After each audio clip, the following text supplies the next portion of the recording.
Hey there, and welcome back to Bedtime Shadow Story. I know many of you enjoy these stories as a way to unwind and drift off to sleep. So before you close your eyes, I'd love to hear where you're tuning in from around the world. Drop a comment and let me know. And if you're enjoying the video, don't forget to like and subscribe for more soothing tales. Now, let's dive into part 1 of tonight's story. The wind howled through the cracks of the windows, making the trees sway and groan in the dead of night. It was the perfect night for a ghost story, and Emily, clutching her blanket tightly, sat on the edge of her bed. The storm outside seemed to add a sense of urgency to the air, making every creak of the floorboards and every gust of wind sound like it could be something more, something unnatural. She glanced nervously at the door, half expecting to see a shadow pass by, but nothing moved. Her mother's voice echoed from downstairs. "Emily, don't stay up too late, okay?" Emily nodded absently, but she knew she would be awake for a while longer. There was something about the storm, something about tonight, that made her feel as if she couldn't quite fall asleep, as if she were waiting for something. Her mind wandered back to the stories her friends had told her over the years. The stories about the old, abandoned high school a few miles away from her house. The one that no one dared to go near after the sun went down. Emily had heard all kinds of things about it. Whispers of a terrible event that had taken place there years ago. Some said it was haunted, others claimed it was cursed, but no one knew for sure. The place had been locked up for decades, but that didn't stop the rumors. And Emily had always found them intriguing. It all started during her senior year. Emily and her friends, all curious teenagers with too much time on their hands, decided to go investigate the old high school. They had heard the stories, of course, but none of them took them seriously. What kind of high school could possibly be haunted? What kind of curse could linger for so long? They were ready to prove that it was just another urban legend, another story made up by bored kids. They all gathered at the school one evening, just as the sun began to dip below the horizon. Emily was the first to step into the front yard, the overgrown grass brushing against her ankles. Her heart raced, and she couldn't help but feel a chill run down her spine. The building loomed ahead, its broken windows staring out like empty eyes. There was no sign of life, no lights, no movement, just the eerie silence of a place abandoned for too long. "Let's get this over with," Emily muttered, trying to calm herself. Her friends, all equally tense, nodded in agreement. They had all come this far, and there was no turning back now. The front door creaked open with a groan, as if it were reluctant to let them in. As they stepped inside, the air grew colder. The musty scent of mold and decay filled their nostrils, making it hard to breathe. They paused for a moment, their eyes adjusting to the dim light. The hallway stretched out before them, the walls covered in peeling paint and broken tiles scattered across the floor. Their footsteps echoed in the empty space, but there was no other sound. It was as if the entire building was holding its breath. "Where do we go first?" One of her friends, Sarah, whispered. She looked just as nervous as the rest of them. Emily scanned the hallway. There were 2 doors, one leading to what looked like the cafeteria, and the other to a set of stairs. The stairs led up to the second floor, where the rumors always seemed to get darker. The stories about the haunting were always focused on that floor. the place where something terrible had happened years ago. Emily had heard that the tragedy involved a fire, but no one knew for sure. They only knew that after the fire, the school was abandoned, and no one ever came back. "Let's go upstairs," Emily said, more to convince herself than anyone else. Her friends hesitated, but they followed. Her lead?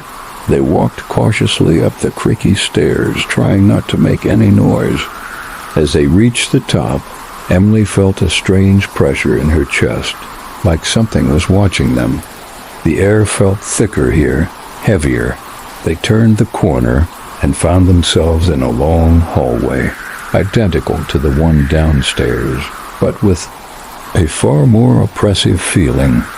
The walls were adorned with faded lockers, some of which had been partially ripped off their hinges.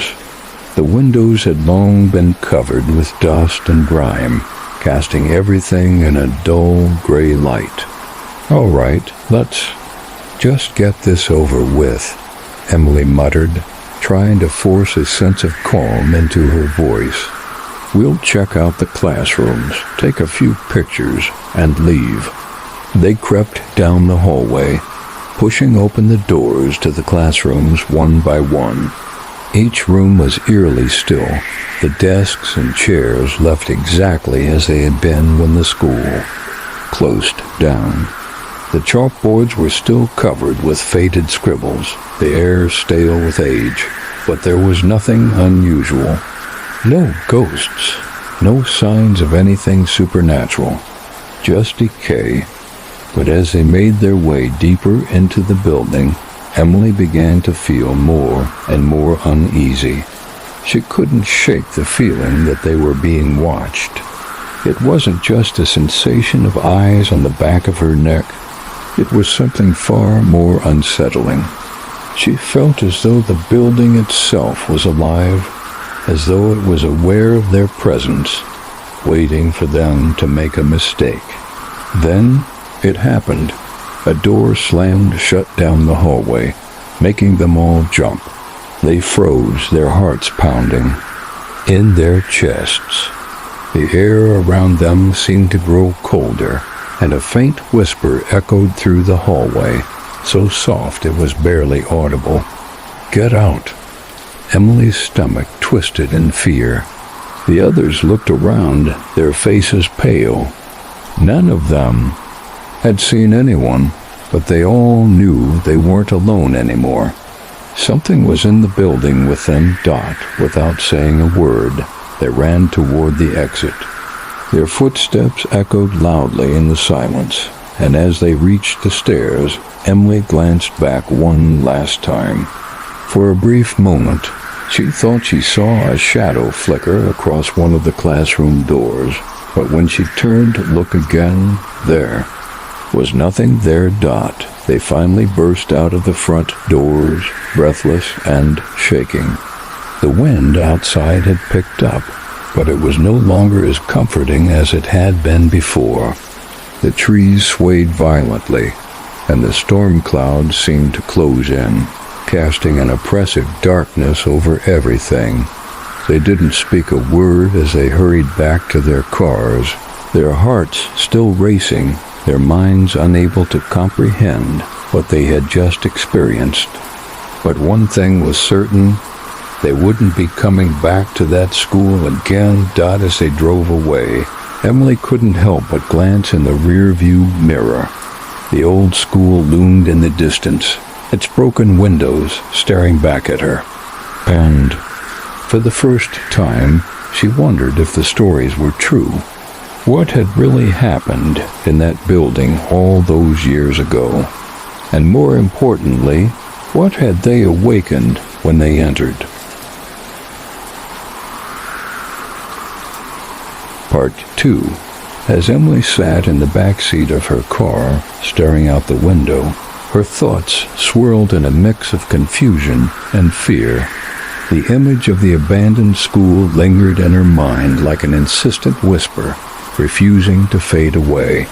The way the building had seemed to come alive with that eerie presence, the chilling feeling of being watched. It was like something had woken up inside the walls, something ancient and restless. Her friends were similarly silent. They had left the school. In a hurry, all of them terrified and shaken by the experience, but none of them said a word as they drove away. No one wanted to speak up, perhaps afraid that acknowledging what they had felt might make it all real. The road ahead stretched on, lit only by the headlights of their cars, but it felt as if they were all still trapped inside the school, haunted by its whispers. Emily could feel the weight of the silence in the car, and she couldn't shake the gnawing sensation that something was wrong, something deeper than just fear. That was insane, Sarah said, breaking the silence in a shaky voice. She was gripping the armrest so tightly her knuckles were white. Emily looked at her friend, trying to find something to say. "You think it was just our imagination?" "No," Sarah answered quickly, her voice quivering. "It was real. It felt real." Emily didn't know what to say to that. She had the same feeling, but it was too strange, too impossible to fully comprehend. They had gone in as skeptics, expecting nothing more than an old, decaying building. But what they had encountered was something far darker. "Do you think anyone else has ever experienced anything like that?" Emily asked, her voice barely above a whisper. Her friend Jake, who had been silent until now, turned around to face her. His face was pale, his usual cocky demeanor replaced with a look of genuine fear. "I've heard the rumors. I didn't believe them before, but now, I don't know." Emily's heart skipped a beat. She had heard the rumors too, stories of strange occurrences that had plagued the school even before it had been abandoned. There were tales of students who disappeared without a trace, strange noises heard late at night, and sightings of shadowy figures in the windows. Some said it was haunted by the souls of the lost, while others whispered that something far worse than a ghost lurked in the dark halls. "What do you think really happened there?" Emily asked, feeling the need to understand, to unravel the mystery that had become all too real for them. Jake shrugged, his face troubled. "Maybe it was a fire, but it's hard to believe that's all there is to it. No one talks about it openly. It's like the school was cursed, or maybe worse. People left, but no one came back. No one dared to." Emily felt a chill run down her spine. The fire. That's what everyone had said. But it was never clear how or why it had started. The flames had consumed most of the school, leaving it abandoned and lifeless. Yet the rumors didn't stop. They only grew more sinister with time. "I don't care what happened," Sarah said suddenly, her voice cracking. "I just want to forget it." But Emily couldn't forget. She couldn't shake the feeling that they had only scratched the surface of something far more terrifying. They had ventured into the heart of the school, into the place where it all began. And now it seemed the school had awakened something inside them. Emily didn't know if it was a curse, a ghost, or something worse. But she knew one thing: it wasn't over. The next day, Emily tried to push the events from her mind. But even as she went about her usual routine, a sense of dread lingered. In the air, thick and oppressive. Her mind kept drifting back to that night, to the feeling of being watched, to the whispers that had echoed through the hallways of the old school. It was then that she received a text message from Sarah. The message was simple but chilling. "Meet me at the library after school. I've found something." Emily's stomach twisted. She had no idea what Sarah had found, but she knew it couldn't be anything good. After school, she made her way to the library, her heart pounding with anticipation. She pushed open the heavy door, and there Sarah sat, her face pale, eyes wide with fear. "I don't know how to explain this," Sarah began, her voice shaking. "But I was looking through some old records at the library, and I found something about the school, something that no one talks about." Emily's curiosity grew, but there was also a nagging feeling in the pit of her stomach. "What did you find?" Sarah hesitated before pulling out a yellowed newspaper clipping from a drawer. She handed it to Emily, who looked down at the faded print. The headline read, "The Tragic Fire at Lakeview High. 5 students missing, no survivors." The article described the fire that had destroyed the school years ago. Emily's eyes scanned the words, trying to make sense of them. There was mention of a group of students who had been inside the building when the fire broke out. But what struck her was the strange detail buried in the middle of the article. ***, authorities were unable to recover the bodies of 5 students. The cause of the fire remains unknown, and despite numerous investigations, no survivors have been found." Emily felt a chill seep into her bones as she read the words again. 5 students. 5 missing students. She turned the page over and found a second article attached. This one dated a few years later. The headline read, ***, rumors of haunting. Persist at abandoned Lakeview High. ***. The article discussed how the school had been left to rot, and how strange occurrences had been reported by those who had dared to go near it.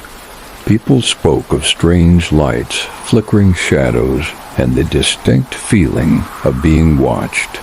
But the most chilling part was the line that read, ***. Some believe the spirits of the missing students still haunt the school, seeking revenge for their untimely deaths. ***. Emily's blood ran cold. The missing students were the ones who had never been found. And the rumors, the whispers, they weren't just stories. They were warnings. "Do you think it's possible?" Sarah asked quietly. "Do you think those students are still there, trapped in the building?" Emily didn't know how to answer. Part of her wanted to believe it was just a story, a collection of rumors and urban legends that had grown over time. But another part of her, the part that had felt the air grow cold and heard the whispers in the hallway, knew that there was something far more sinister at play, something that had followed them home. "We have to go back," Emily said finally, her voice steady, though her hands trembled. "We have to find out what really happened. If we don't, we'll never be free of this." Sarah looked at her with wide, frightened eyes, but she nodded slowly. "Okay, but this time we're not going in empty-handed." Part 3. Wind had picked up again as Emily and Sarah sat in the library, surrounded by old books and dusty newspapers. The air outside had grown heavier, more oppressive, as if the storm was merely the prelude to something much worse.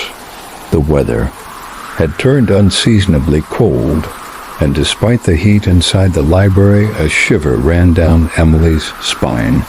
She looked out the window, seeing the first streaks of lightning cutting through the darkened sky. There was no turning back now. "Are you sure about this?" Sarah asked, her voice barely audible. "I mean, once we go back, there's no coming back, right?" Emily nodded, her mind made up. She couldn't stop now. There was something pulling her back to the school, something beyond curiosity. She had to know what really happened there, and she had to find out what was so powerful that it had lingered for decades. She had never been a superstitious person, but now she couldn't ignore the gnawing feeling that the school wasn't just abandoned. It was waiting, I'm sure, Emily replied firmly. We need to get answers. It's the only way to end this. They left the library and made their way to the parking lot, the storm now fully underway. The wind whipped around them, causing the trees to bend and sway in unnatural ways. The sky flashed with brilliant streaks of lightning, illuminating the dark. Streets for a moment before plunging them back into total darkness. As they reached the car, Emily noticed something odd. At the edge of the parking lot, near the old fence that separated the school grounds from the rest of the town, there was a figure. At first, she thought it was just a shadow, but then it moved. A figure in a dark coat, standing still, staring. At her dot, she froze. Her heart skipped a beat. Sarah, do you see that? She whispered, not taking her eyes off the figure. Sarah looked in the direction Emily was pointing, her face going ashen. I don't see anything. Are you sure? The figure was gone, just as suddenly as it had appeared. It vanished into the dark night, swallowed by the storm. Emily blinked, unsure if what she had seen was real or just her imagination running wild. I think I'm just freaking myself out, she said, trying to shake off the unease that had settled over her. Let's just go, Sarah said, clearly spooked. They got in the car, and the drive to the abandoned school was a silent one. The storm had intensified, and the windshield wipers couldn't keep up with the downpour. Emily's grip on the steering wheel tightened as she pushed the car forward toward the building that had haunted her thoughts for days. The further they drove, the more oppressive the air became, as though something unseen was drawing them closer to their fate. When they finally arrived, the school loomed in the distance, shrouded in darkness and shadow. The building looked even more sinister at night, the broken windows like empty, hollow eyes staring down at them. The sign at the front gate was almost unreadable, its letters worn away by time and neglect. All right, let's stick to the plan, Emily said, though her voice was shaky. We go inside, find any clues, and leave before anything happens. Sarah gave her a hesitant nod, though Emily could tell she wasn't as confident as she wanted to seem. The moment they stepped out of the car, the wind hit them like a cold slap, and the smell of damp earth and decay filled their nostrils. The grounds around the school were overgrown, the weeds and tall grass brushing against their legs as they made their way to the front door. The door creaked loudly as they pushed it open, and a rush of cold air greeted them, as if the building had been holding its breath, waiting for them to enter. Emily felt a wave of dizziness wash over her, but she shook it off and stepped inside. The halls were even darker than they remembered, the air thick with the smell of mold and rot. It felt as if the building was breathing around them, every creak of the floor and rustle of the wind sounding like a whisper, calling them deeper into the darkness. They moved cautiously down the hallway, flashlights cutting through the blackness. The silence was deafening, broken only by the sound of their footsteps and the occasional drip of water from the ceiling. The walls seemed to close in on them as they ventured deeper into the building, the rooms growing more and more oppressive the further they went. This place is unreal, Sarah muttered, her voice trembling. Emily didn't respond. She had no words for what they were experiencing. The feeling of being watched was back, stronger than before. It was as if something unseen was following them, moving just out of sight, waiting for them to make a mistake. They reached the staircase leading to the second floor, the one they had climbed the night they first came. The stairs creaked under. Their weight and every step felt like it might be their last. When they reached the top, the atmosphere seemed to shift, becoming even heavier. Emily's heart began to race, and she couldn't ignore the feeling that something was wrong. Something was waiting.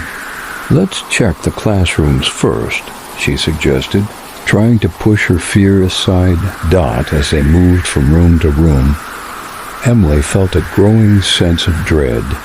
The rooms were eerily still, just as they had been before, but now they seemed more menacing. The walls, once covered in colorful artwork and posters, were now bare, stripped of all life. The desks were overturned, and the remnants of old papers littered the floor. It looked like the school had been abandoned in a hurry. Then, as they reached the final classroom at the end of the hallway, they saw something that made Emily's blood run cold. On the chalkboard, written in a shaky hand, were the words asterisk, asterisk. "They are still here. Asterisk, asterisk." The message was fresh, the chalk dust still lingering in the air. It hadn't been there the night they had first explored the school, and it hadn't been there when they passed through earlier. This was new. Someone or something had written it while they were inside the building. A cold sweat broke out across Emily's forehead. "We need to leave," she said, her voice breaking. But as she turned to leave, she heard something that froze her in place. A faint sound, barely audible, but unmistakable. A whisper, low and guttural, coming from the hallway. "Leave now." Part 4. The whisper echoed in the dark hallway, its chilling tone lingering in the air long after the sound faded. Emily's heart raced, her breath caught in her throat. She stood frozen, her eyes darting to the door, to Sarah, who looked just as terrified. The message on the chalkboard, the fresh, trembling handwriting, had been unsettling enough, but now this whisper. Sarah's hand gripped Emily's arm, pulling her slightly, but Emily couldn't move. Her feet felt rooted to the floor, her senses on high alert. The whisper had been so close, as though the words had been breathed directly into her ear. She slowly turned her head, half expecting to see something, anything that could explain what they were hearing. But there was nothing. Just a long, empty hallway stretching before them, the darkness pressing in on them from all sides. No figure, no shadow, no sign of life. "Did you hear that?" Sarah whispered, her voice trembling. Emily nodded, her throat dry. "Yes, but there's no one here." They stood in silence, listening for any other sound. The only noise was the distant hum of wind whistling through broken windows, and the faint drip of water from somewhere deep within the building. The atmosphere around them was suffocating, as though the very air had become thick with malevolence. Suddenly, there was a loud crash from behind them, the sound of something falling, metal scraping across the floor. It came from one of the classrooms farther down the hall. Both girls jumped, their bodies instinctively turning to face the source of the noise. "Go," Emily hissed, grabbing Sarah's hand and pulling her toward the stairs. They didn't need to say anything else. The terror in their eyes said it all. They ran, the echo of their footsteps reverberating through the empty halls. As they neared the stairs, Emily dared to glance over her shoulder. half expecting to see something following them. But once again, there was nothing. Only the dark, empty hallway, silent and still. They reached the stairs, but as they started down, a noise stopped them in their tracks. It was a soft sound at first, like footsteps, slow and deliberate, coming from the second floor. The sound grew louder, closer. A dragging, shuffling noise, like something heavy being dragged across the floor. Emily's breath caught in her throat, and she turned to Sarah. Her friend was frozen, eyes wide with fear, mouth slightly open, as she tried to make sense of the terrifying noise. "Who's there?" Emily whispered, barely able to form the words. There was no answer, but the noise continued, now unmistakable, a slow dragging, followed by the faint sound of something scraping against the floor, echoing through the empty building. It was coming closer. "Please, let's get out of here," Sarah begged, her voice shaking. Emily didn't need to be asked twice. They turned and bolted down the stairs, their footsteps loud in the silence. Every step felt heavier than the last, every moment drawing them deeper into the nightmare. They reached the front door, but when Emily tried to open it, she found it stuck. The door that had creaked open so easily just hours before now refused to budge. Panic set in. Come on. Emily shouted, tugging on the handle with all her strength. The dragging sound was getting louder, closer now, so close that Emily could feel it in her bones. Something or someone was in the hallway, and they were getting closer. "Help!" Emily screamed, but her voice cracked with fear. "Please, help us." There was no response. Frantically, she turned to the window beside the door, pressing her hands against the glass and peering out into the darkness. The storm outside had intensified, the wind howling louder than ever, the rain coming down in sheets. In the flashing light of the storm, she could just barely make out the silhouette of something moving at the edge of the school grounds. But it wasn't a person, it was something else. Something dark and twisted, barely visible in the flickering light. It moved with an unnatural speed, too quick for the storm to account for. It was a shadow, a silhouette, but its form was constantly shifting, as if it didn't have a fixed shape. It was only a brief glimpse, but Emily's heart skipped. A beat. "Emily, what is it?" Sarah asked, her voice frantic. Emily turned back to the door, her mind racing. She grabbed the handle again, pulling with all her strength, and finally, with a loud creak, the door gave way. It swung open, revealing the storm-ravaged night outside. Without a second thought, they bolted from the building, not daring to look back. The air felt heavier now, thick with the presence of something malevolent. As they ran, their breath coming in sharp gasps, Emily's mind raced. What was that? What was following them? But the more she thought about it, the more she realized she didn't want to know. All she wanted was to get away from that place, from whatever haunted it, from whatever had come back to life in the darkness of the school.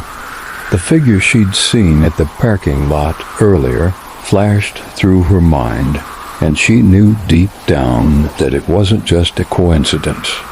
They had awakened something that should have been left undisturbed. They reached the cars, slamming the doors behind them, but as Emily started the engine, she saw something in the rearview mirror. For a brief moment, she thought she saw a figure standing in the doorway of the abandoned school, watching them, but it was gone in an instant, swallowed by the storm. "Go, go," Sarah screamed. Emily didn't need to be told twice. She sped out of the parking lot, not daring to glance back again. As the school faded into the distance, Emily felt a strange weight lift off her chest. They were safe for now, but the question lingered, one that she could not shake. What was it? What had they unleashed? And more importantly, was it truly over? Part 5. The rain battered the car's windshield as Emily sped down the winding road, her hands gripping the wheel so tightly her knuckles were white. Her breath came in short, shallow bursts, and she kept her eyes on the road ahead, trying not to glance back at the rear-view mirror. Sarah sat beside her, staring straight ahead, her face pale, her expression dazed. Neither of them said a word as the storm raged on outside, swallowing up the darkness. The atmosphere in the car was thick with an unspoken tension, both of them replaying the events of the night over and over in their heads. They had escaped. Yes, but the sense of unease hadn't left. In fact, it had only grown stronger. The whispering, the dragging footsteps, the shape Emily had seen in the storm, it was all still too vivid, too fresh. I can't believe we made it out, Sarah finally whispered, her voice barely audible over the roar of the rain. Emily nodded slowly, but didn't reply. What was there to say? The horror they had witnessed, the things they had felt in that building, weren't just figments of their imagination. It had been real. It had been something dark, something ancient that they had no business uncovering. As they drove, the road ahead seemed to stretch endlessly. The lights of the town were far behind them now, and there was nothing but blackness ahead. It was as if they were driving into the heart of the storm, deeper and deeper into unknown territory.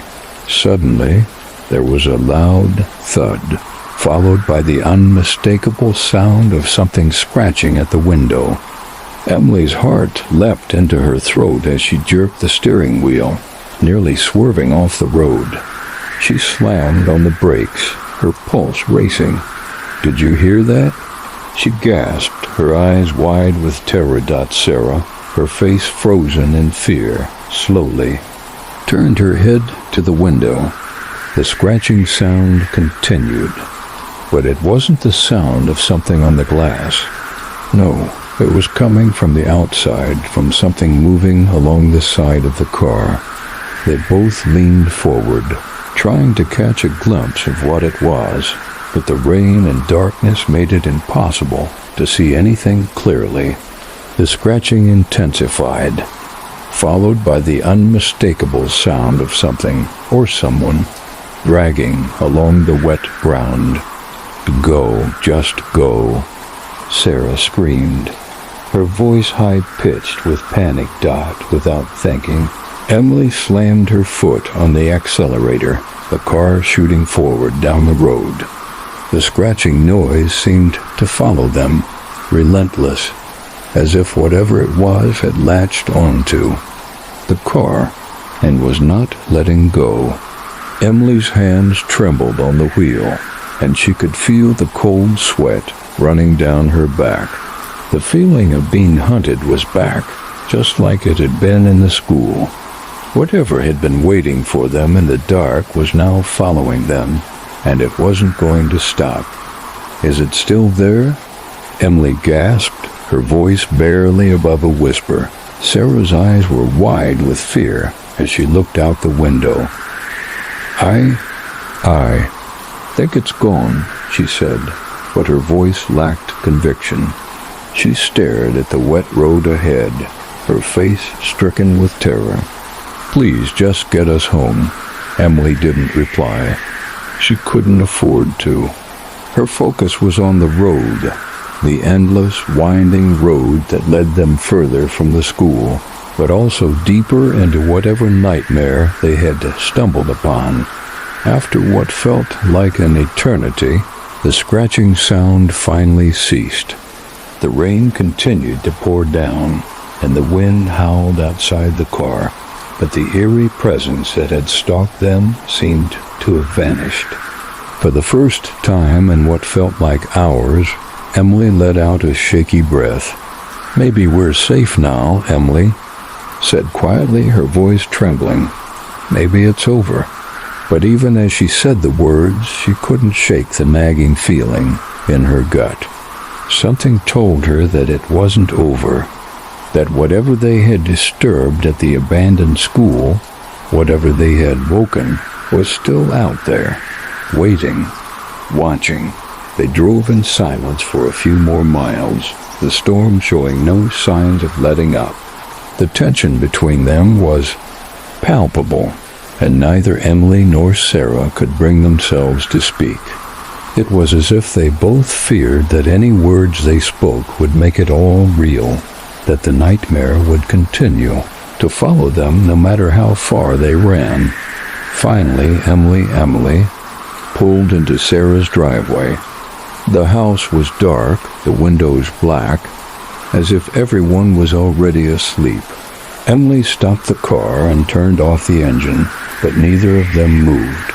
The silence in the car was thick, heavy, suffocating. "Thanks for driving me home," Sarah said. After a long pause, her voice was strained, as though she were trying to sound normal, but it was clear she wasn't fooling herself. She knew, just as Emily did, that nothing would ever be normal again. "Stay inside tonight," Emily said quietly, her eyes searching Sarah's face for reassurance. "I don't think you should be alone." Sarah gave her a weak smile, but it didn't reach her eyes.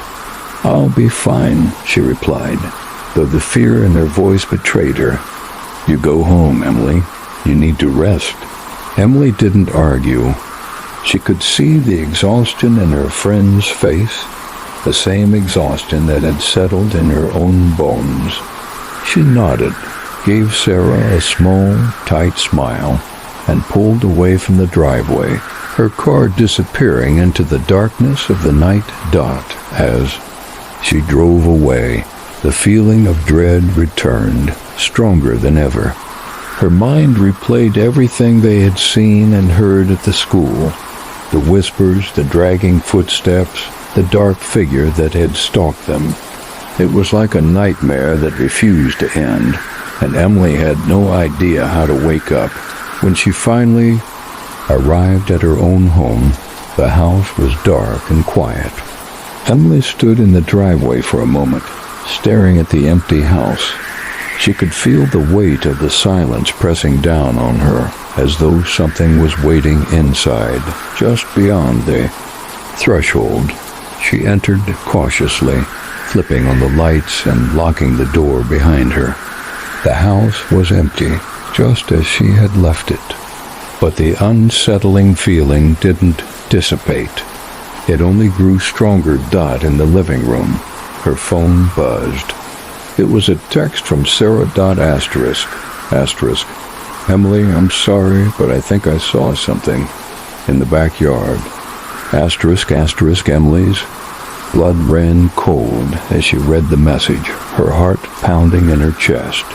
She dropped her phone, the screen cracking against the floor as it slid away from her. Dot. From outside the window, in the dark of the backyard, something moved. Part 6. Emily's heart pounded in her chest as she stared at the message from Sarah, the words swimming in front of her eyes. Asterisk, I think I saw something. In the backyard. Asterisk, the text felt like a blow, an echo of the terror they had just escaped from, and the horror that had never truly left. It was as if the nightmare that had begun at the abandoned school was now following her, creeping into her life. She couldn't shake the feeling that something was lurking just outside her window. Waiting. Dot. She slowly walked over to the window, her breath shallow, and carefully peeked through the blinds. The storm had let up slightly, but the night was still unnervingly dark. The backyard was barely visible.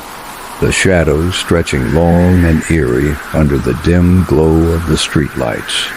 But there, at the far end of the yard, she saw something move, a figure, tall and unnaturally thin, standing perfectly still in the darkness.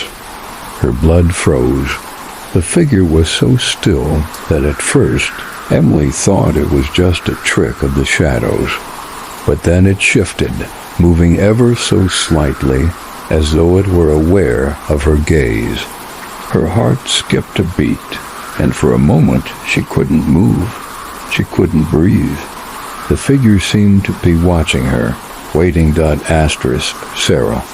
Emily thought, desperately, what did you see? She turned quickly, snatching up her phone. Her fingers trembled as she typed a quick reply. Sarah, where are you? What did you see? She hit send and waited, but the seconds stretched into what felt like an eternity. She glanced nervously at the window again, but the figure was gone. It had disappeared into the darkness, as if it had never been there at all. The phone buzzed in her hand, and Emily quickly checked the message. I don't know. I thought I saw someone in the backyard. I swear they were watching me. I ran inside, but I think they're still out there. Emily's stomach twisted. There it was again, the feeling of being watched. The sense that something was waiting just beyond the edge of her vision. She swallowed hard and typed another message. Stay inside, don't open the door, and don't look outside again. She set her phone down on the table, her mind racing. The night had taken a turn into the unimaginable. How could they escape something that seemed to follow them, that seemed to know their every move? Her thoughts returned to the abandoned school, to the thing they had disturbed, to whatever had been awakened there. Whatever it was here now, and it wasn't going to stop. The hairs on the back of Emily's neck stood up as she heard a faint creaking sound from somewhere in the house. Her eyes darted around, searching for the source. She stood frozen, listening intently. The house was quiet, too quiet. Every creak of the floorboards, every groan of the house settling, felt amplified in the silence. It was as if the house itself was holding its breath, waiting for something.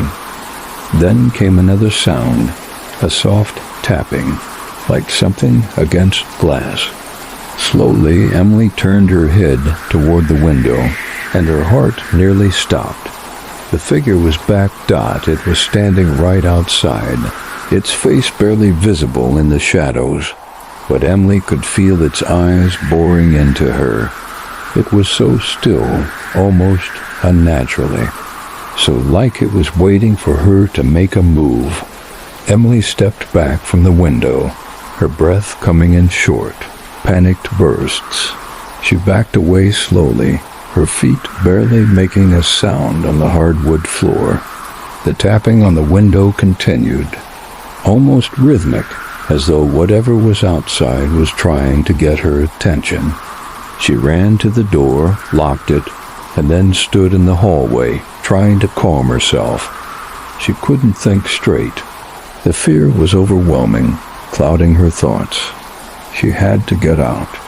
She had to leave. Then a noise from the kitchen stopped her in her tracks. The distinct sound of footsteps. Emily's heart dropped. She slowly turned toward the kitchen, her feet glued to the floor. The footsteps continued, slow and deliberate, as though whoever or whatever was in her house was walking toward her. Her pulse thundered in her ears as she took a cautious step toward the kitchen, trying not to make a sound. She reached for the light switch, but before she could flick it on, The footsteps stopped. The silence was deafening. Then the sound of breathing. It was ragged, shallow, and it came from just beyond the doorway. Emily froze. Her eyes widened in terror. She could hear it clearly now, the heavy, uneven breaths, like someone was standing just inches away from her.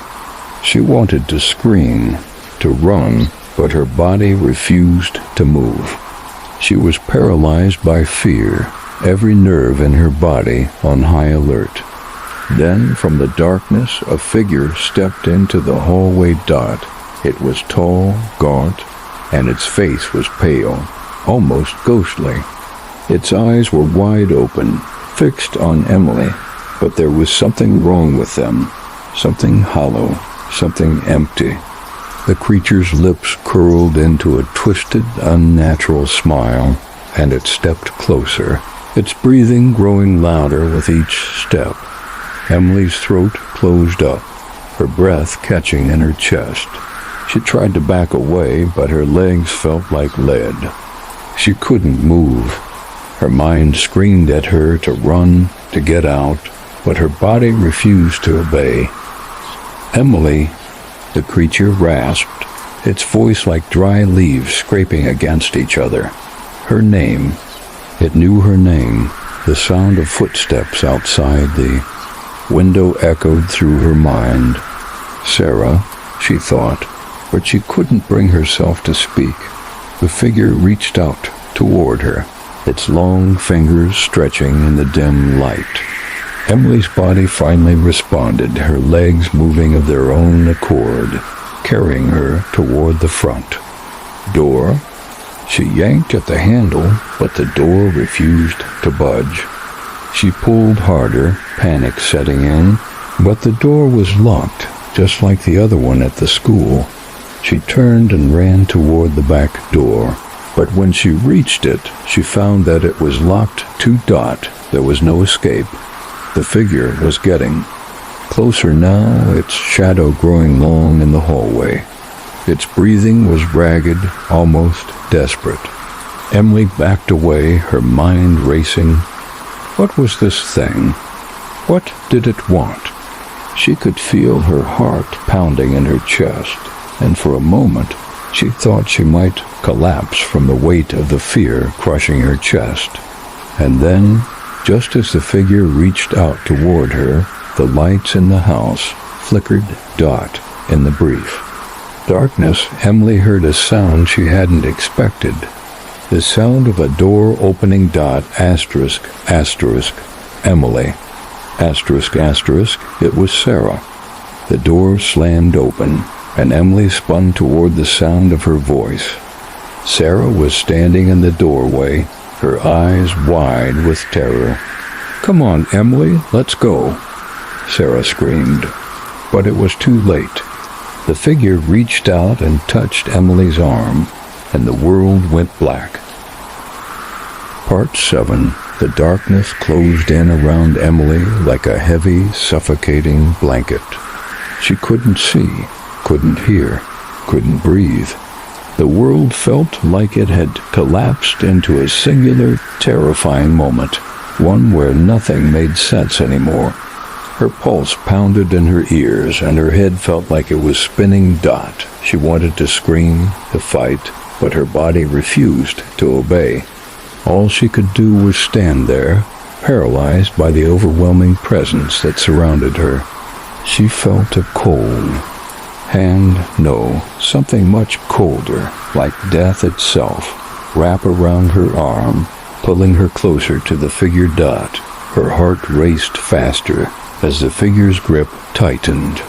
The air was thick with dread, so thick she could taste it.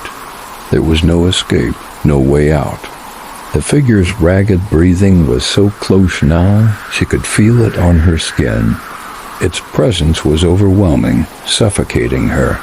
"Emily," the voice rasped, again sending a chill through her entire body.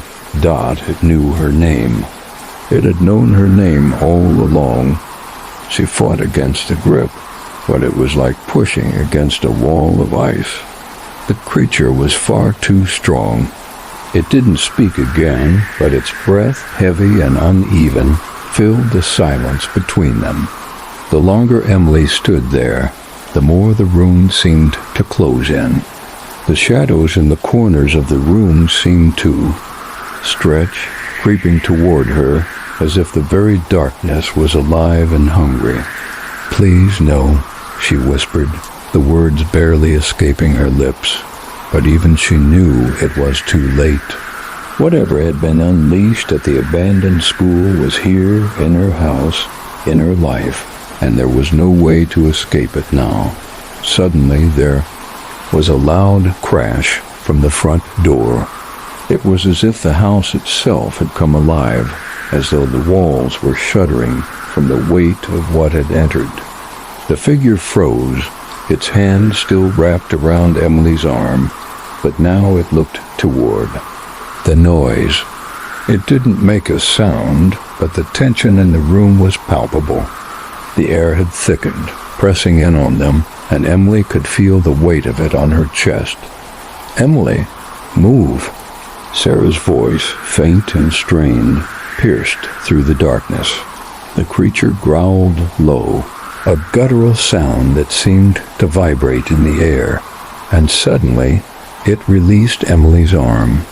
She stumbled backward, her legs shaking, but she couldn't find her balance. The terror she felt was so overwhelming that it was hard to think clearly. She was drowning in fear. Then, out of the corner of her eye, she saw Sarah standing in the doorway. Her face was pale, her eyes wide with terror, but she was holding something small and glowing, its light flickering softly. "Sarah?" Emily's voice was shaky, hoarse from the terror that gripped her. Sarah didn't answer at first. Instead, she stepped forward, holding the light out like a shield between Emily and the creature. The figure seemed to recoil slightly, as though it couldn't bear the light. Emily's breath caught in her throat as she realized that the thing, whatever it was afraid of the light. "Get out of the way," Sarah yelled, her voice cracking. "I've got something. I don't know if it'll work, but we have to try." Without waiting for a response, Sarah moved toward the figure, her body tense, her eyes fixed on the dark shape in front of them. Emily stood frozen for a moment, her mind struggling to catch up with what was happening. The light in Sarah's hand pulsed again, stronger this time, a faint but unmistakable glow that seemed to burn the air around them. The figure hissed. It was a sound so inhuman, so distorted, that Emily's body trembled involuntarily. The creature seemed to shrink back from the light, its shadowed form wavering as if it were made of smoke. Emily's eyes locked onto Sarah's as she stepped forward again, moving with a confidence that surprised her. Sarah raised the light higher, the glow intensifying, casting a halo of white around them. "Stay back," Sarah shouted, her voice sharp and determined. "We don't know what you are, but you won't have her." Emily felt a rush of relief wash over her as the figure seemed to hesitate, as though it were caught in some invisible battle. The creature's form flickered again, and for the briefest moment, Emily saw its face, its hollow eyes, its skin stretched taut over bones. It was monstrous, like something born of nightmares, but the light seemed to weaken it, push it back. With a final desperate growl, the figure turned and fled, vanishing into the shadows of the house, leaving the air thick with the remnants of its presence. The house fell eerily silent again, and for a moment, Emily couldn't move. She stood there, staring at the spot where the creature had been, waiting for it to return. But at DIDN single quotes T. Slowly, Sarah lowered the glowing object in her hand. The light dimming as she let out a long, shaky breath. Emily took a step forward, her legs unsteady beneath her, but she didn't care. She needed to know what had just happened, what Sarah had just done. What was that? Emily's voice was barely more than a whisper. What was that light? Sarah's face was pale, and her hands were shaking as she tucked the object away in her pocket. I don't know, she said softly.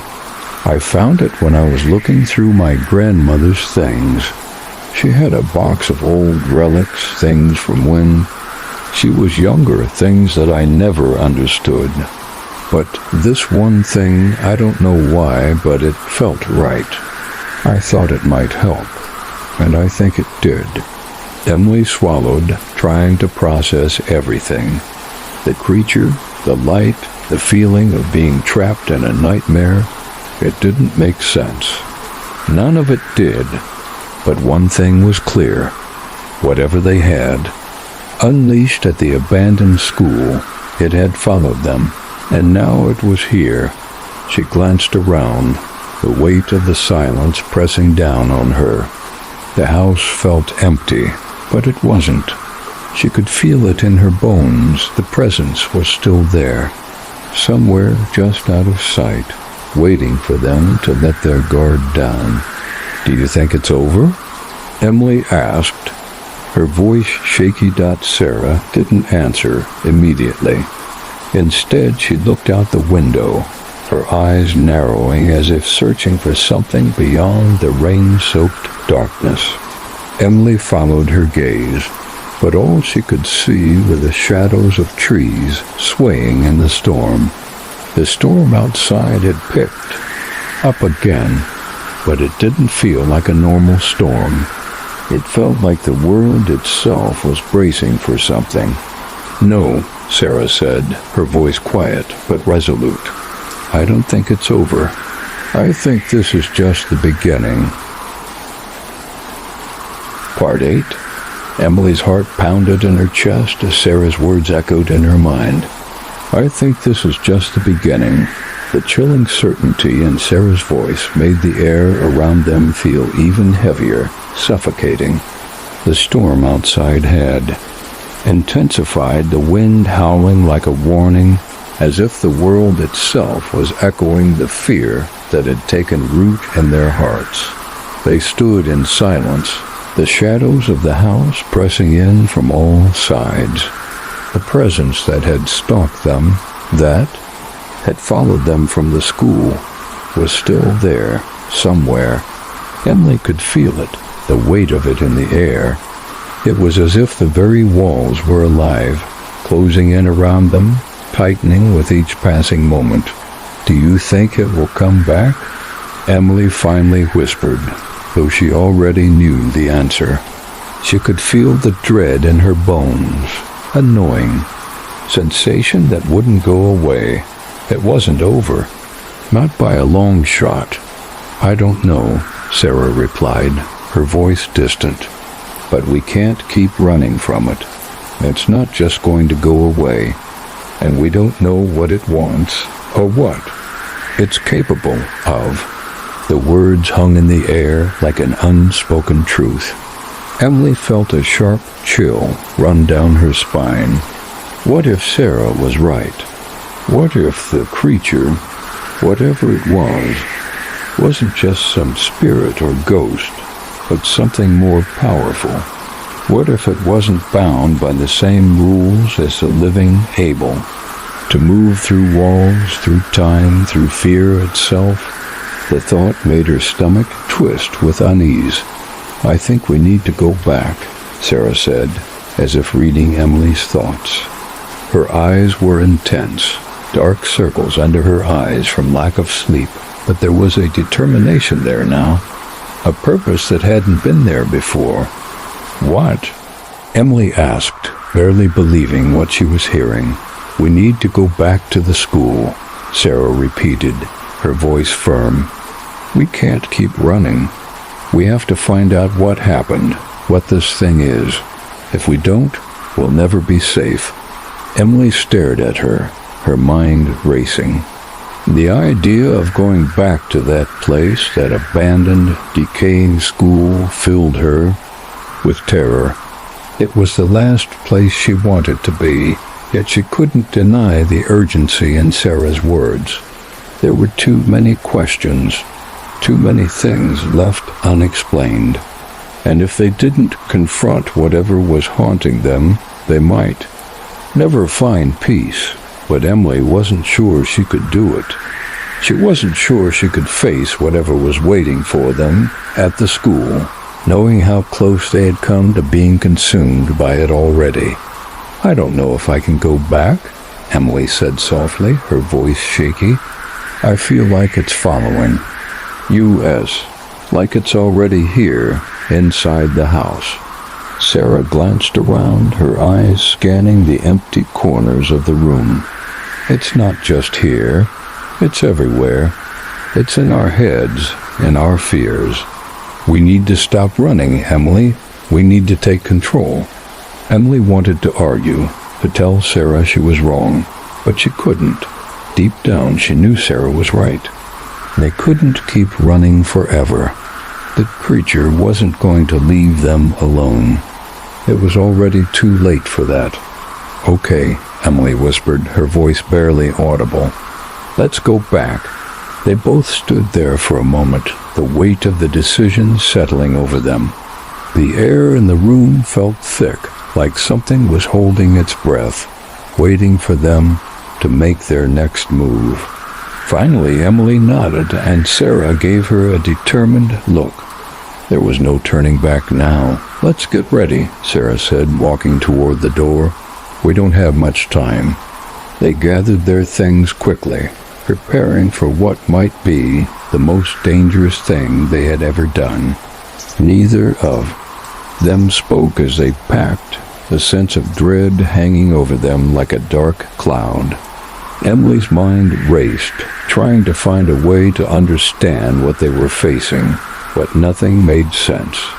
Everything they had experienced so far, the whispers, the shadows, the creature, it all pointed to something ancient, something that had been awakened by their curiosity, by their reckless decision to explore the abandoned school. By the time they were ready, the storm had started to subside, the rain tapering off into a soft drizzle. Emily glanced out the window, feeling a sense of foreboding deep in her chest. The world outside felt too quiet, too still. They left the house. In silence, the darkness of the night pressing in around them as they climbed into the car. Emily turned the key in the ignition, the engine sputtering to life, and they drove out into the night once more, heading back to the place where it all began. The journey to the abandoned school felt longer this time. Every turn of the wheel, every mile they covered seemed to take them deeper into a nightmare they couldn't escape. Emily's eyes kept flicking nervously to the rearview mirror, half expecting to see a shadow creeping up behind them. But each time, the road remained empty, the storm now a faint memory in the distance. When they finally arrived at the school, it was even darker than before. The building loomed ahead, its broken windows staring out like vacant eyes. The wind whispered through the trees, rustling the leaves, but there was no comfort in it, no sense of peace. The air was thick with an unnatural stillness. Emily hesitated, her heart thumping in her chest. This was it. This was the place where everything had started. The place that had turned their lives into a nightmare, and now they were here to finish it, to find out what was truly going on, to uncover the truth behind the terror that had followed them. "We can't just walk in," Emily said, her voice tight. "We need a plan." Sarah turned to her, her expression grim. "We don't have time for a plan. We just need to go in, find what we're looking for, and get out before it finds us first." Emily swallowed hard, but she knew Sarah was right. There was no time to waste. Whatever was waiting inside that school was growing stronger. It wouldn't be long before it found them. They got out of the car, and the air around them seemed to grow colder as they approached the front door. The broken lock creaked as they pushed it open, and the familiar, musty smell of decay hit them like a wave. They stepped inside, their footsteps echoing loudly in the vast, empty halls. Emily's heart pounded as they made their way through the dark, cold corridors. The building seemed to hold its breath, every creak of the floor and every distant sound amplifying the tension that gripped them both. The whispers started again, and this time they weren't just in their heads. Part 9. The air inside the abandoned school was stifling, heavy with the musty scent of decay and time forgotten. As Emily and Sarah stepped further into the dimly lit hallway, the floor beneath their feet creaked with every step, the sound reverberating through the silence that enveloped them. It felt as though the walls themselves were watching them, waiting for them to make a move. The whispers were louder now, no longer just a faint murmur in the back of their minds. They seemed to come from every direction, soft and indistinct, like voices lost in the wind. They fluttered around them, just beyond their understanding, like the faintest echoes of something ancient, something that had been waiting in the dark for a long time. "Do you hear that?" Sarah whispered, her voice shaking. Emily nodded, her pulse quickening. The whispers were clearer now, but still indistinguishable. She could feel them crawling along her skin, their presence so palpable it almost made her want to tear her hair out. But she forced herself to breathe, to focus. "We have to find out what it is," Emily said, her voice barely audible. "What's causing this? What's causing all of this?" Sarah's eyes flicked nervously to the darkened corners of the hallway. The atmosphere was thick, suffocating. "I don't know if I can handle much more of this, Emily," Sarah admitted, her voice strained. "Every time I think we're getting closer, it just gets worse." Emily turned to face her friend, trying to offer a reassuring smile. "We're almost there. Whatever it is, whatever's in this place, we'll face it together." They continued. Down the hallway, the whispers growing louder with each step. They reached the first door they'd come across, a classroom, its door slightly ajar.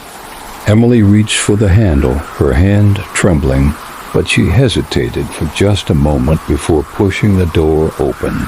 The room was exactly as it had been when they first explored the school, desks in disarray, dust coating every surface, the blackboard covered with faded chalk marks. But something was different. A chill filled the air, and the whispers seemed to be louder here.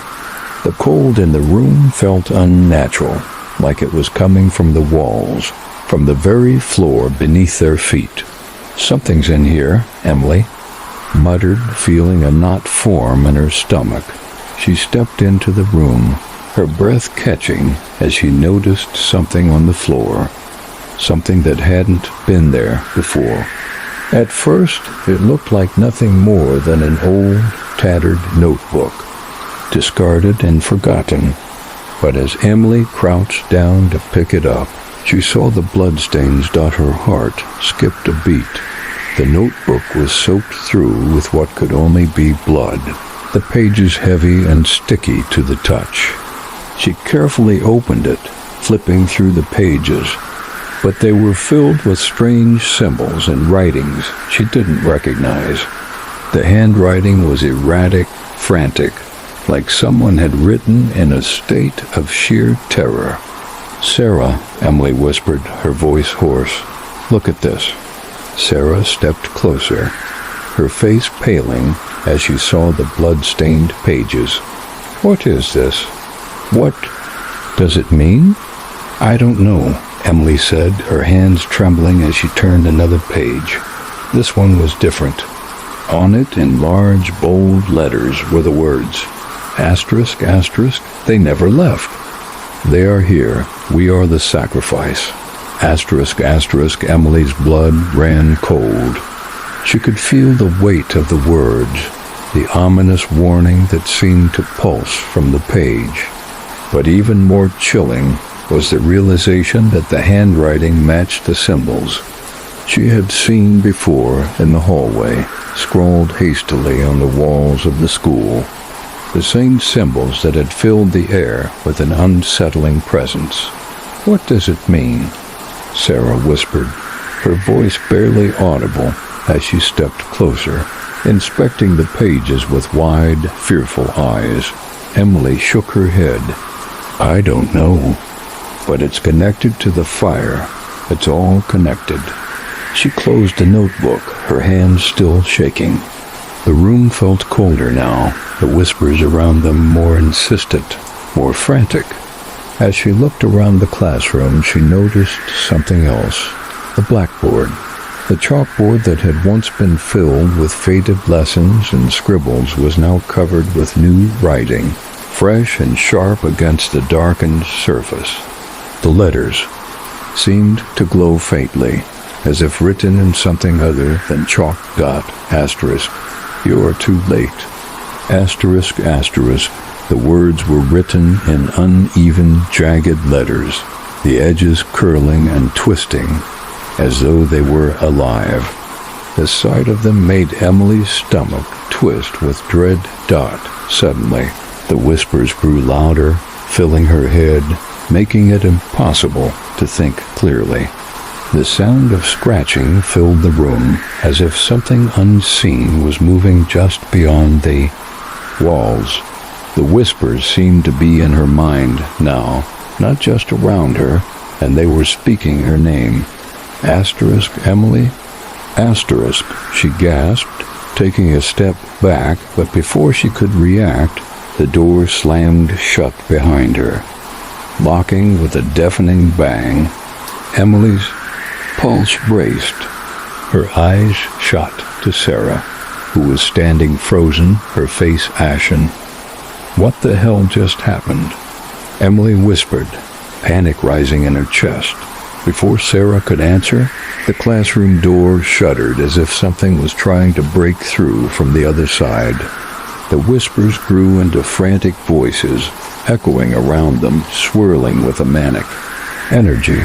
Asterisk, "You shouldn't have come. You shouldn't have come." Asterisk, the voice, the one that had whispered her name, was clear now, and it didn't sound human. It was deep and distorted, full of malice and rage. Emily stepped backward, her heart hammering in her chest. "We have to get out of here, now." But as she turned toward the window, something caught her eye. A shadow, moving across the room, fast, too fast. It darted from one side to the other, slipping between the desks and the walls, just out of sight. "Sarah, look," Emily gasped, pointing toward the shadow. Sarah turned to look, her eyes wide with terror, but the shadow had already vanished. Suddenly, a cold, inhuman laugh echoed through the room. It came from all directions, a sound that reverberated in their bones. Emily's breath caught in her throat, and she grabbed Sarah's arm, pulling her toward the door. But the door wouldn't open. The handle twisted, but it was stuck, as if something was holding it shut from the other side. "Please, let us out," Emily cried, her voice desperate. The laugh grew louder, and then, from the darkness in the corner of the room, something stepped forward. It was a figure, tall and thin, with pale, twisted features. Its eyes were wide and hollow, like empty sockets. Its mouth stretched into a grotesque smile. And then, in a voice that sent chills crawling down their spines, it spoke. "You are the sacrifice." Part 10. The air in the classroom was suffocating, thick with a presence that made Emily's skin crawl. The figure that had emerged from the shadows stood in front of them now, its twisted form looming like a nightmare-made flesh. Every inch of its appearance was unnatural. Its face was gaunt and pale, the eyes empty pits of darkness, and its smile stretched too wide, a grotesque parody of something human. Its clothes hung from its skeletal frame like tattered rags, and its long, bony fingers twitched in the dim light. "You are the sacrifice," the figure repeated, its voice a low rasp that made Emily's stomach churn. Sarah's grip on Emily's arm tightened, but neither of them moved. Fear had paralyzed them both, the terror of the creature in front of them rendering them completely still. The room around them seemed to close in, the walls pressing inward, suffocating them with the weight of the presence that had now fully materialized. What do you want from us?" Emily managed to force the words out, her voice trembling. Her mind raced with 1,000 questions, but she had no answers. How could they have provoked this? What had they done to deserve this kind of terror? The creature took a step closer, its hollow eyes fixated on Emily. She could feel its cold gaze like an icy wind cutting through her resolve. The whispers in her mind grew louder, swirling around her, disorienting her. It felt like the very building was alive, its walls closing in, the floor beneath them shifting. "You woke us," the creature hissed, its smile widening. "You brought us back. You disturbed the dead." Emily's breath caught in her throat as the realization hit her like a punch to the gut. The fire, the missing students, the curse, it was all connected. The abandoned school, the dark history of what had happened there was not just a story. It was a nightmare that had been waiting to be unleashed, and they were the ones who had triggered it. "No," Emily whispered, the truth finally sinking in. "It wasn't us. We didn't." The figure reached out, its bony hand hovering over her, and a cold gust of wind swept through the room, making the lights flicker and buzz. She could feel the creature's breath, cold and rancid, on her skin. It leaned in close, its voice a hoarse whisper that seemed to echo through her bones. "You disturbed us. You awakened us. You have no idea what you've done." Emily's mind raced. She had to think of something, anything. They couldn't let this thing take them. They couldn't let it win. But every part of her body screamed in terror, telling her to run, to flee from the nightmare that had become their reality. But there was no escape. Not from the school, not from the creature, and certainly not from the terror that seemed to seep into their very souls. "We didn't mean to," Sarah said, her voice shaking with fear. She stepped forward, her face pale, but there was a flicker of defiance in her eyes. "We didn't know. We didn't know any of this, please." The figure tilted its head, its smile never fading, though its eyes burned with an unnatural hunger. "You came to us. You disturbed the ashes, and now you will be part of the fire." Without warning, the room seemed to shift. The walls groaned, the floor trembled, and the air grew thick with the scent of smoke. The whispers turned into screams, the tortured cries of the lost students, the cries of the ones who had died in the fire so many years ago. The building seemed to come alive, the shadows shifting and moving like sentient beings. It felt like they were sinking into the very ground beneath them, the darkness pulling them deeper into its depths. And then the ground cracked. A deep, deafening rumble echoed through the building, and Emily stumbled backward, her heart racing.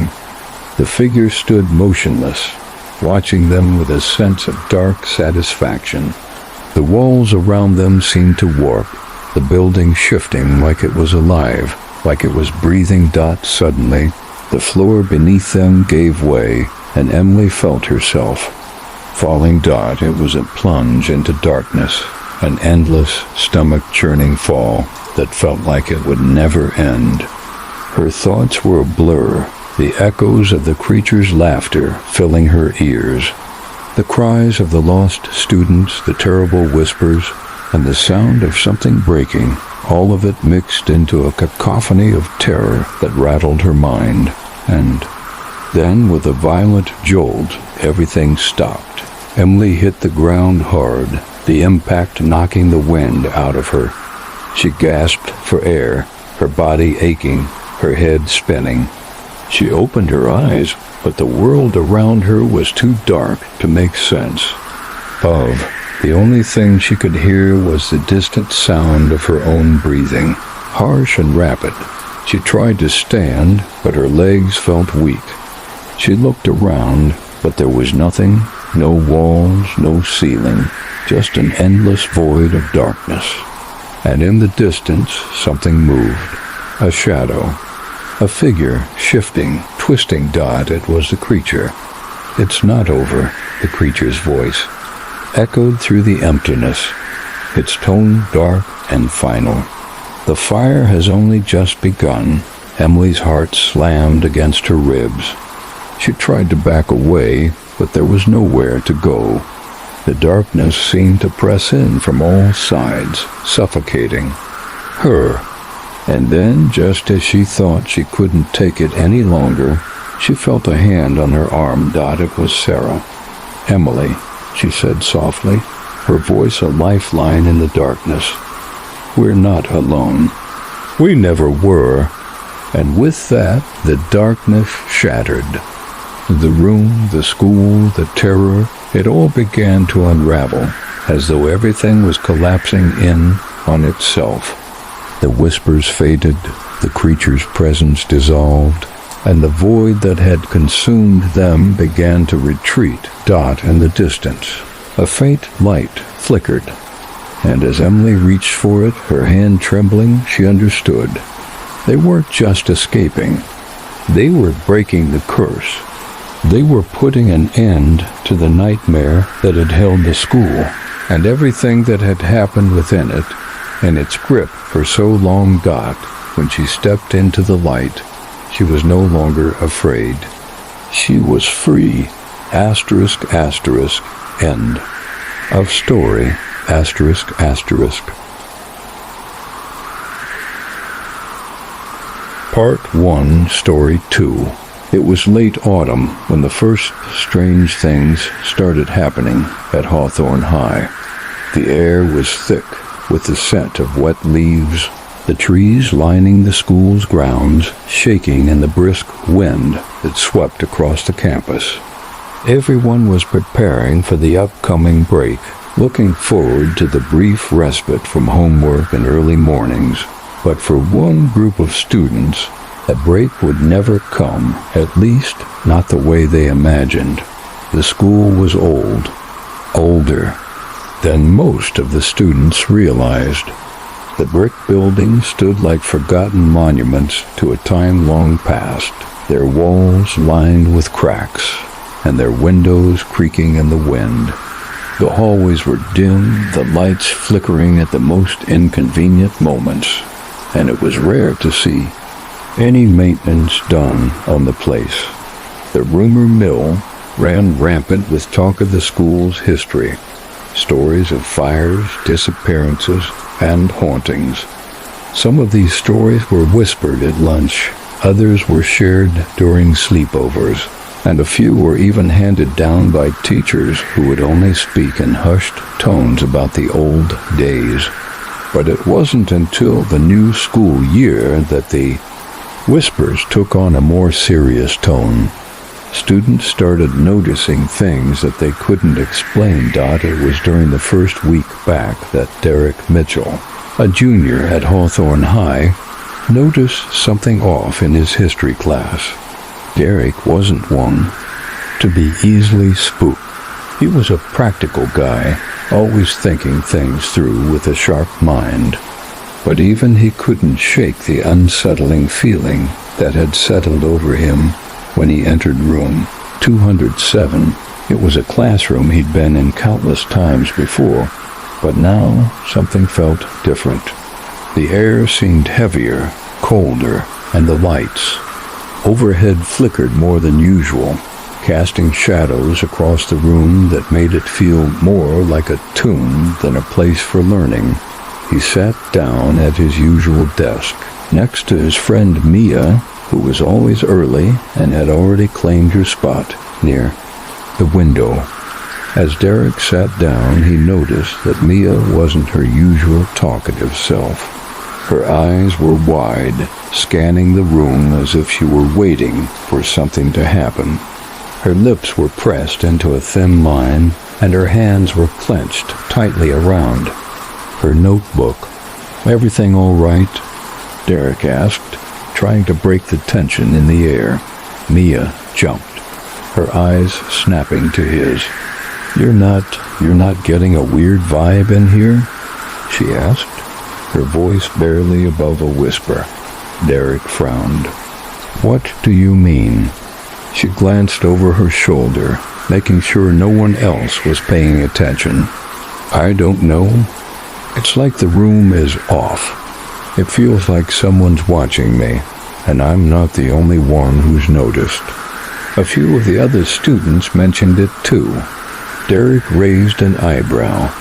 He was used to Mia's quirky personality, but he'd never seen her this nervous before. He looked around the classroom, but everything seemed normal.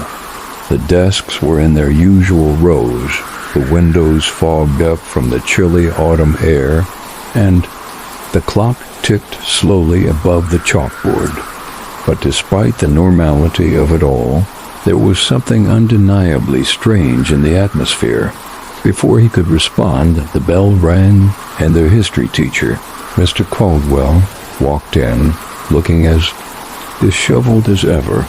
Mr. Caldwell was an older man, his hair thinning and his glasses perpetually slipping down his nose. He was known for being forgetful and often mumbling to himself, but what he lacked in charisma, he made up for in experience. He had taught at Hawthorne High for decades and was a fixture in the school's history. The class settled into a tense quiet as Mr. Caldwell began his lecture. He went on about ancient civilizations, but his voice was distant, almost absent. It didn't take long before Derek began to feel the same unease Mia had described. The walls seemed to close in around them, and the usual comforting noise of students shifting in their seats, and the occasional laugh was replaced with a thick silence that was almost suffocating. Derek kept glancing at the clock, waiting for the bell to dismiss them, but it seemed to crawl by. Then something caught his eye. It was the window. The glass was fogged, like it had been covered in a thin layer of condensation, but there was something else, too. Something moving behind it. At first, Derek thought it was just the wind, or maybe his eyes playing tricks on him. But then the shadow moved again. It wasn't the shadow of a tree or a person walking outside. It was something else, something darker, more deliberate. Derek felt his pulse quicken. He couldn't explain it, but it felt like the shadow was watching him. Just as he was about to get up to check, he felt a tap on his shoulder. "Mia?" he whispered, his voice tight with anxiety. But when he turned to face her, she wasn't there. Instead, there was a note on his desk, folded neatly. He glanced around the room, but Mia was nowhere to be found. His heart pounded harder in his. Just as he reached for the note, his hands trembling, the note was simple, written in scrawled handwriting. Asterisk, asterisk. Don't look out the window. You're not alone. Asterisk, asterisk. Derek's stomach dropped. He glanced toward the window again, his heart pounding. Something was definitely out there, something he couldn't see clearly, but could feel in his bones. He wanted to ignore it, to pretend, like it wasn't happening, but the feeling in his gut told him it wasn't something he could escape. Whatever was watching him, it wasn't a trick of the light. It wasn't his imagination. It was real. His eyes darted to Mr. Caldwell, who was still droning on in front of the class, oblivious to the tension that had built up in the room. Derek's mind raced. What had Mia seen? What was going on? But before he could think any further, the bell rang, and the class quickly dispersed. As Derek grabbed his things, he glanced back one last time at the window. It was clear now. No shadow. But the sense of dread that had settled over him remained, lingering in his chest. As he stepped out into the hall, he felt a cold shiver run down his spine. He didn't know what was happening, but he knew that whatever it wasn't over. Part 2, Story 2, the following days at Hawthorne. High were anything but normal for Derek.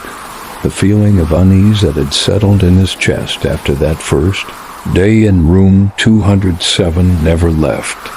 Every time he walked down the hallways, he couldn't shake the sensation that someone was following him, or worse, watching him from a distance. It was subtle, like a cold breath on the back of his neck, or the quiet scraping of nails on stone, just enough to make him question if his senses were playing tricks on him. But it wasn't just him. Mia, who had been the first to notice something off, had become distant.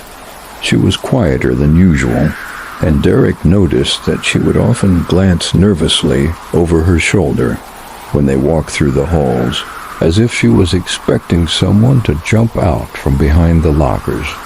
At lunch, she barely touched her food, her eyes darting around the cafeteria as though looking for something, or someone. It was when Derek met up with her after school that things took a darker turn. The sun was just beginning to set, casting long shadows over the campus. The school, as always, had a haunting quality to it in the fading light. It seemed as if the building itself was holding its breath, waiting for something to happen. Derek found Mia sitting on a bench by the track, her arms wrapped tightly around herself, her eyes glazed over as she stared at the ground. "Mia?" Derek said, walking up to her, his voice filled with concern. "Hey, are you okay?"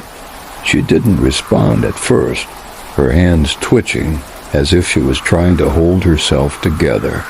When she finally looked up at him, her eyes were wide with fear. "It's happening again," she said quietly, almost as if she were speaking to herself. "It's following me. I don't know how to stop it." Derek's stomach dropped. He could see the fear in her eyes, the same fear that had taken hold of him in that classroom. He sat down beside her, feeling the cold of the bench seep through his jeans. "What's happening again?" he asked gently, trying to keep his voice steady. "What are you talking about?" Mia swallowed hard before speaking again, her voice barely above a whisper. "Last night. I heard it. It's back, the whispering." Her hands clenched into fists at her sides. "And it's worse than before. I'm hearing it in my sleep, Derek. It's getting inside my head." Derek's mind raced, trying to process what she was saying. He'd heard the whispers too, but he hadn't told anyone. The last thing he wanted was for people to think he was going crazy, but the truth was undeniable. Something was happening to Hawthorne High, something that neither of them could explain. Whispering? Derek asked, trying to understand. What does it say? Mia's face twisted in distress. I don't know.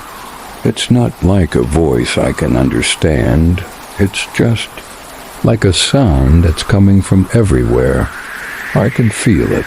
It's in the walls, in the air, and it's getting louder, like it's calling to me. I can't escape it. Derek didn't know what to say. The more she spoke, the more he realized that whatever was happening was not just some strange coincidence. It was real, and it was dangerous. I don't know what to do, Mia continued, her voice breaking. I feel like I'm losing my mind. It's like something wants me to hear it, to listen. It's been happening for weeks, and I don't know how to make it stop. Derek stared at her, feeling a pit form in his stomach. The same thing had happened to him. The strange sensation that something was watching him, the cold feeling in the room, the whispers that he couldn't explain. But now, hearing it from Mia made everything more real, more urgent. They weren't just imagining it. Whatever was happening, it was coming for them. Do you think it's connected to the school? Derek asked cautiously. I mean the fire, the history. What if this is tied to what happened here before? Mia's eyes darkened, and she nodded slowly. I think so. I think it's connected to everything. The whispers, the shadows. It's like it's been building up for years. And now it's waking up. Derek felt a chill creep up his spine. The school had always been a place of rumors and urban legends. The old stories about fires, disappearances, and dark rituals had always been dismissed as just that stories.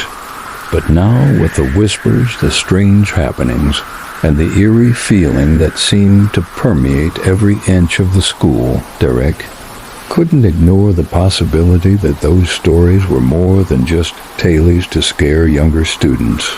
Mia, we need to find out what's going on, Derek said, his voice filled with a new sense of determination.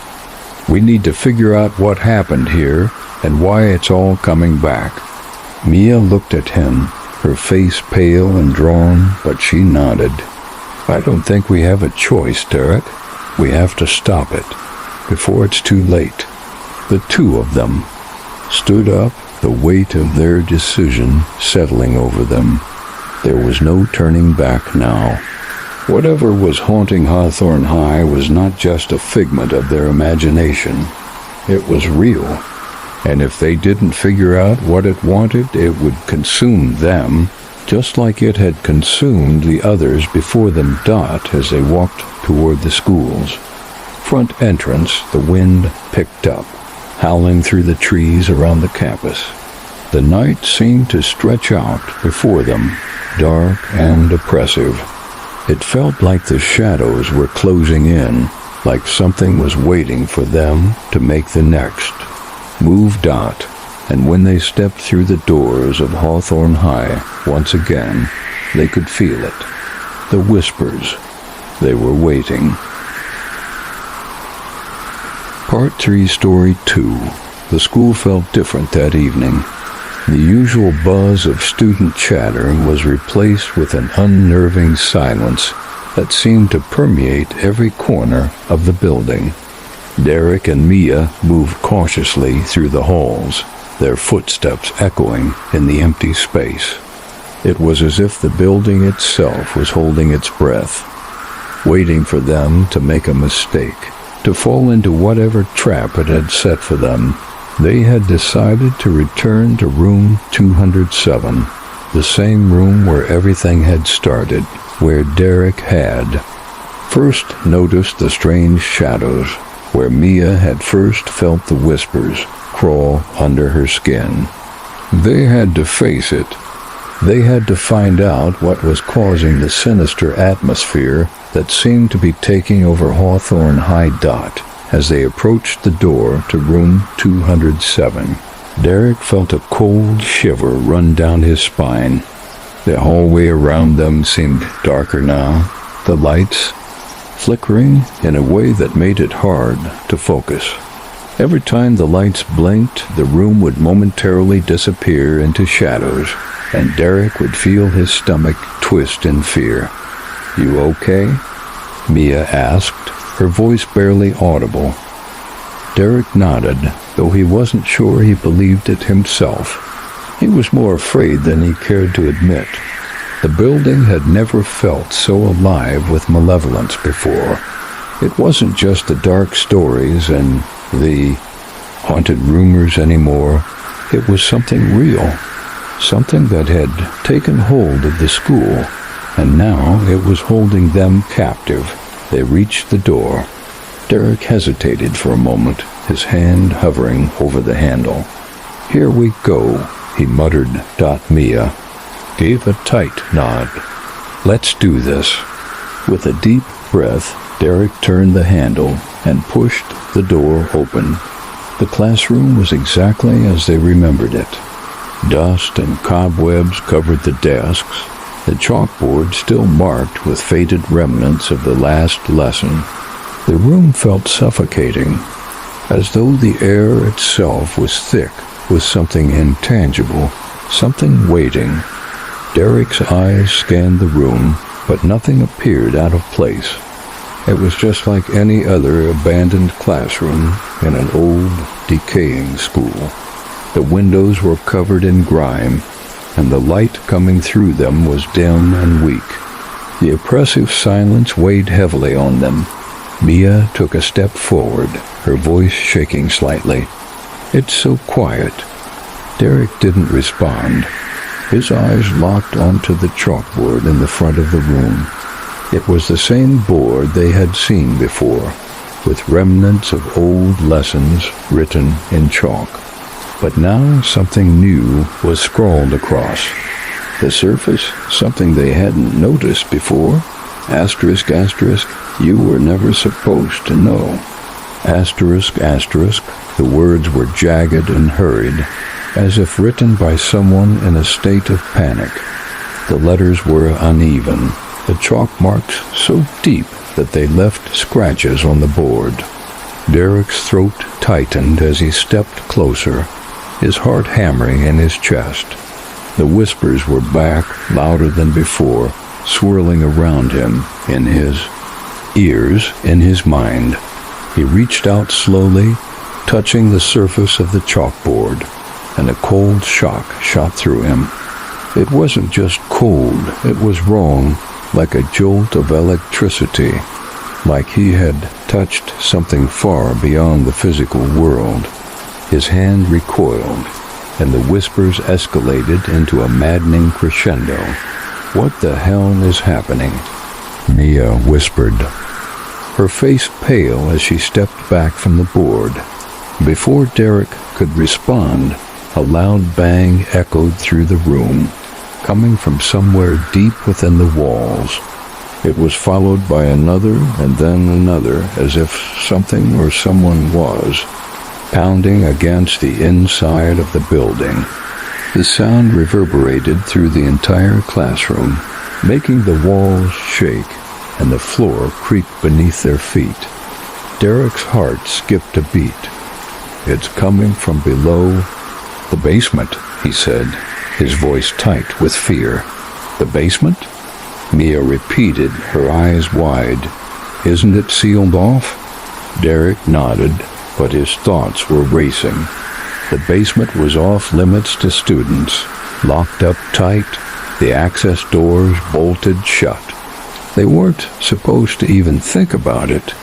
Yet, now, it was the source of the sounds coming from beneath their feet. He looked at Mia, his eyes filled with dread. "We need to check it out," he said, his voice more a command than a suggestion. "We need to know what's down there." Mia hesitated, her face pale. "Are you sure? I mean, that's where it all started, right? The fire, the disappearances." Derek took a deep breath. "Exactly.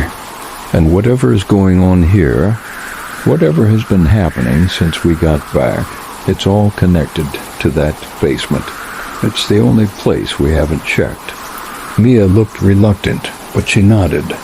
"Okay, let's do it." They left the classroom, their footsteps echoing in the silence as they made their way down the hall toward the basement door. The atmosphere grew heavier the closer they got, and Derek felt like he was walking through a fog, his vision clouded with the pressure of fear. The building felt like it was closing in on them, the walls narrowing as they reached the door. The Yikon air smelled musty, damp like old stone and forgotten secrets. The basement door was located at the far end of the hall, next to the janitor's closet. It was an old, rusted metal door, covered in layers of paint and grime. The lock was old, the key long lost to time, but that never stopped students from sneaking around it, trying to peer inside to see what lay beyond. Derek had never been down there, and he had never wanted to. But now he had no choice that the pounding from beneath them grew louder, and Derek felt a cold sweat break out across his forehead. He reached for the handle, but before he could twist it, he heard a voice. It wasn't Mia's. "Don't open it," the voice whispered, its tone so quiet that Derek almost thought it was his own mind playing tricks. But then the voice came again, louder this time. "Don't open it, or you'll never leave." Derek froze. The words sent a jolt of fear through him, his hand trembling as he stood there, caught between the warning and the need to understand what was happening. The voice seemed to come from the walls themselves, from the very air around him. "Derek," Mia whispered, her voice trembling with fear. "I don't think we should." But it was too late. Derek twisted the handle, and the door creaked open, revealing the darkness beyond. The basement was colder than the rest of the building. The air was thick, and the stairs that led down into the darkness seemed to stretch endlessly before them. The faint scent of rot filled the air, and as Derek took his first step onto the stairs, he felt the ground shift beneath him. It was then that the door slammed shut behind them. Part 4, Story 2. The door slammed shut behind them with a force that rattled the entire hallway. Derek's heart leaped into his throat, and for a moment he couldn't breathe. The sound of the door locking, the unmistakable click, echoed in his ears, leaving them in utter silence. Mia gasped beside him. "Derek, what the hell?" She grabbed his arm, pulling him back toward the door, but it wouldn't budge. No matter how hard they tugged, the handle remained cold and unyielding. "It's locked. We're trapped," Derek muttered, panic rising in his chest. The realization hit him like a punch. They weren't just in the basement now. They were inside it. The door that they thought would provide an escape had now become their cage. The air around them seemed to grow colder, and the walls seemed to pulse with an eerie energy. The faint pounding noise from the depths of the basement was still there, echoing like a heartbeat in the distance. It was rhythmic, deliberate. Whatever was making that noise, it wasn't human. "Okay," Mia whispered, her voice shaking. "Let's just breathe. We'll find another way out. There has to be another exit down here." Derek nodded, trying to steady his breath. His heart was racing, and he could feel the weight of the silence pressing on him. The basement was dark, almost pitch black, except for the dim light that flickered above them, casting long, ominous shadows along the walls. The staircase leading down had been narrow and steep, the steps groaning beneath their feet as they descended. The air felt damp, heavy, as if they were entering a place that hadn't seen the light of day in years. "Do you hear that?" Mia whispered again, her voice barely audible. Derek nodded. The pounding was getting louder, closer. Each step they took seemed to bring them nearer to the source of the noise. It was like something or someone was waiting for them in the dark, just out of sight. "I don't like this," Derek said, trying to keep his voice steady. "I don't like this one bit." But before Mia could respond, there was another sound, one that stopped them dead in their tracks. It wasn't the rhythmic pounding anymore. It was something else, a soft scraping like nails dragging across stone. It was coming from further down the hallway, somewhere deep in the basement. "Do you think it's someone?" Mia asked, her eyes wide with fear. Derek swallowed hard. "No, I don't think it's someone. I think it's something." Without another word, they began moving toward the sound, their feet tentative but resolute. The basement seemed endless, the narrow hallways winding deeper into the earth. There were no windows, no signs of life, just the oppressive darkness that seemed to press in from all sides. The scraping sound grew louder as they walked, until it was almost deafening. And then, just as Derek felt the tension in the air become unbearable, they rounded a corner and saw something that made his blood run cold in front of them. There was a door. It was old, rusty, and covered in strange markings, symbols that were unfamiliar, twisted, and drawn in something dark and sticky that resembled dried blood. The door seemed out of place in the otherwise decaying basement, as though it had been left there intentionally, hidden away. Derek felt a chill crawl up his spine. Something about the door felt wrong. It wasn't just the strange markings or the blood-like substance smeared across it. It was the sense that something had been waiting behind it, waiting for them. "I don't think we should open it," Mia whispered, her voice trembling.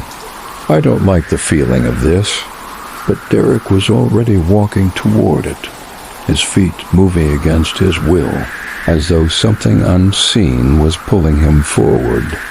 His hand reached out slowly and placed itself on the cold, rusted-handled dot, and then, for a moment, everything stopped.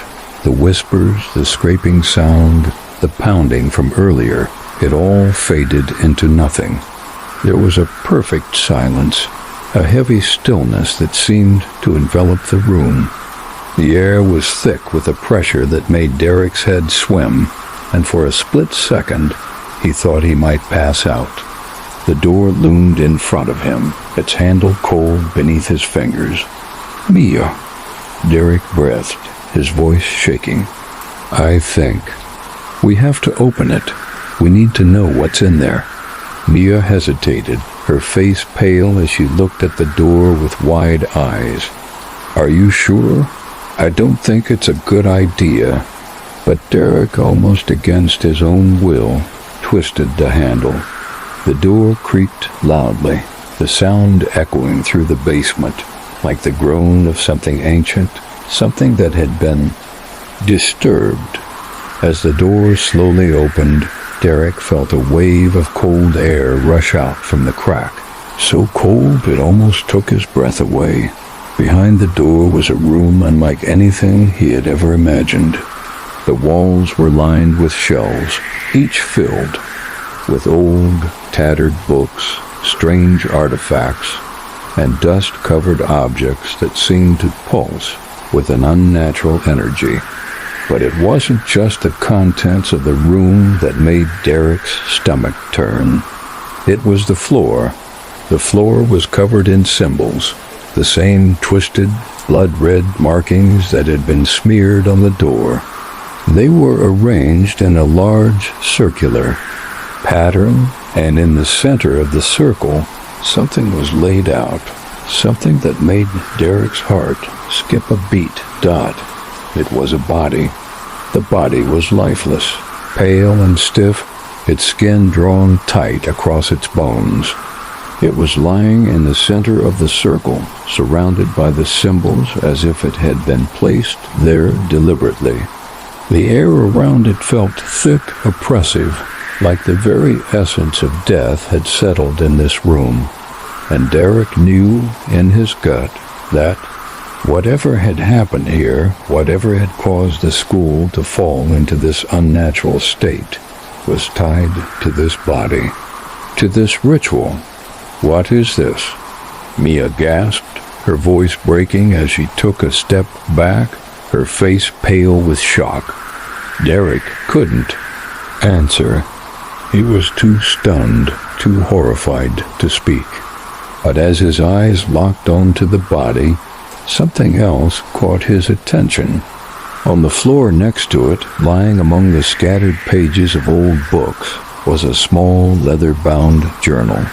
The journal looked worn, its pages yellowed with age. It was almost as if it had been waiting for them to find it. Derek took a deep breath, steeling himself for what he was about to do. He reached down, grabbed the journal, and opened it to the first page. The writing inside was dark, frantic, and filled with the same twisted symbols that had covered the door and the floor. But there, at the end of the page, were words written in a different, hurried hand. Asterisk, asterisk, they're not gone. They never left, and now neither will you. Asterisk, asterisk, the room seemed to grow colder as Derek read the words, and for a moment everything around him went black. Part 5, Story 2. Derek felt a cold shiver run down his spine as he stared at the journal, the words on the page searing into his mind.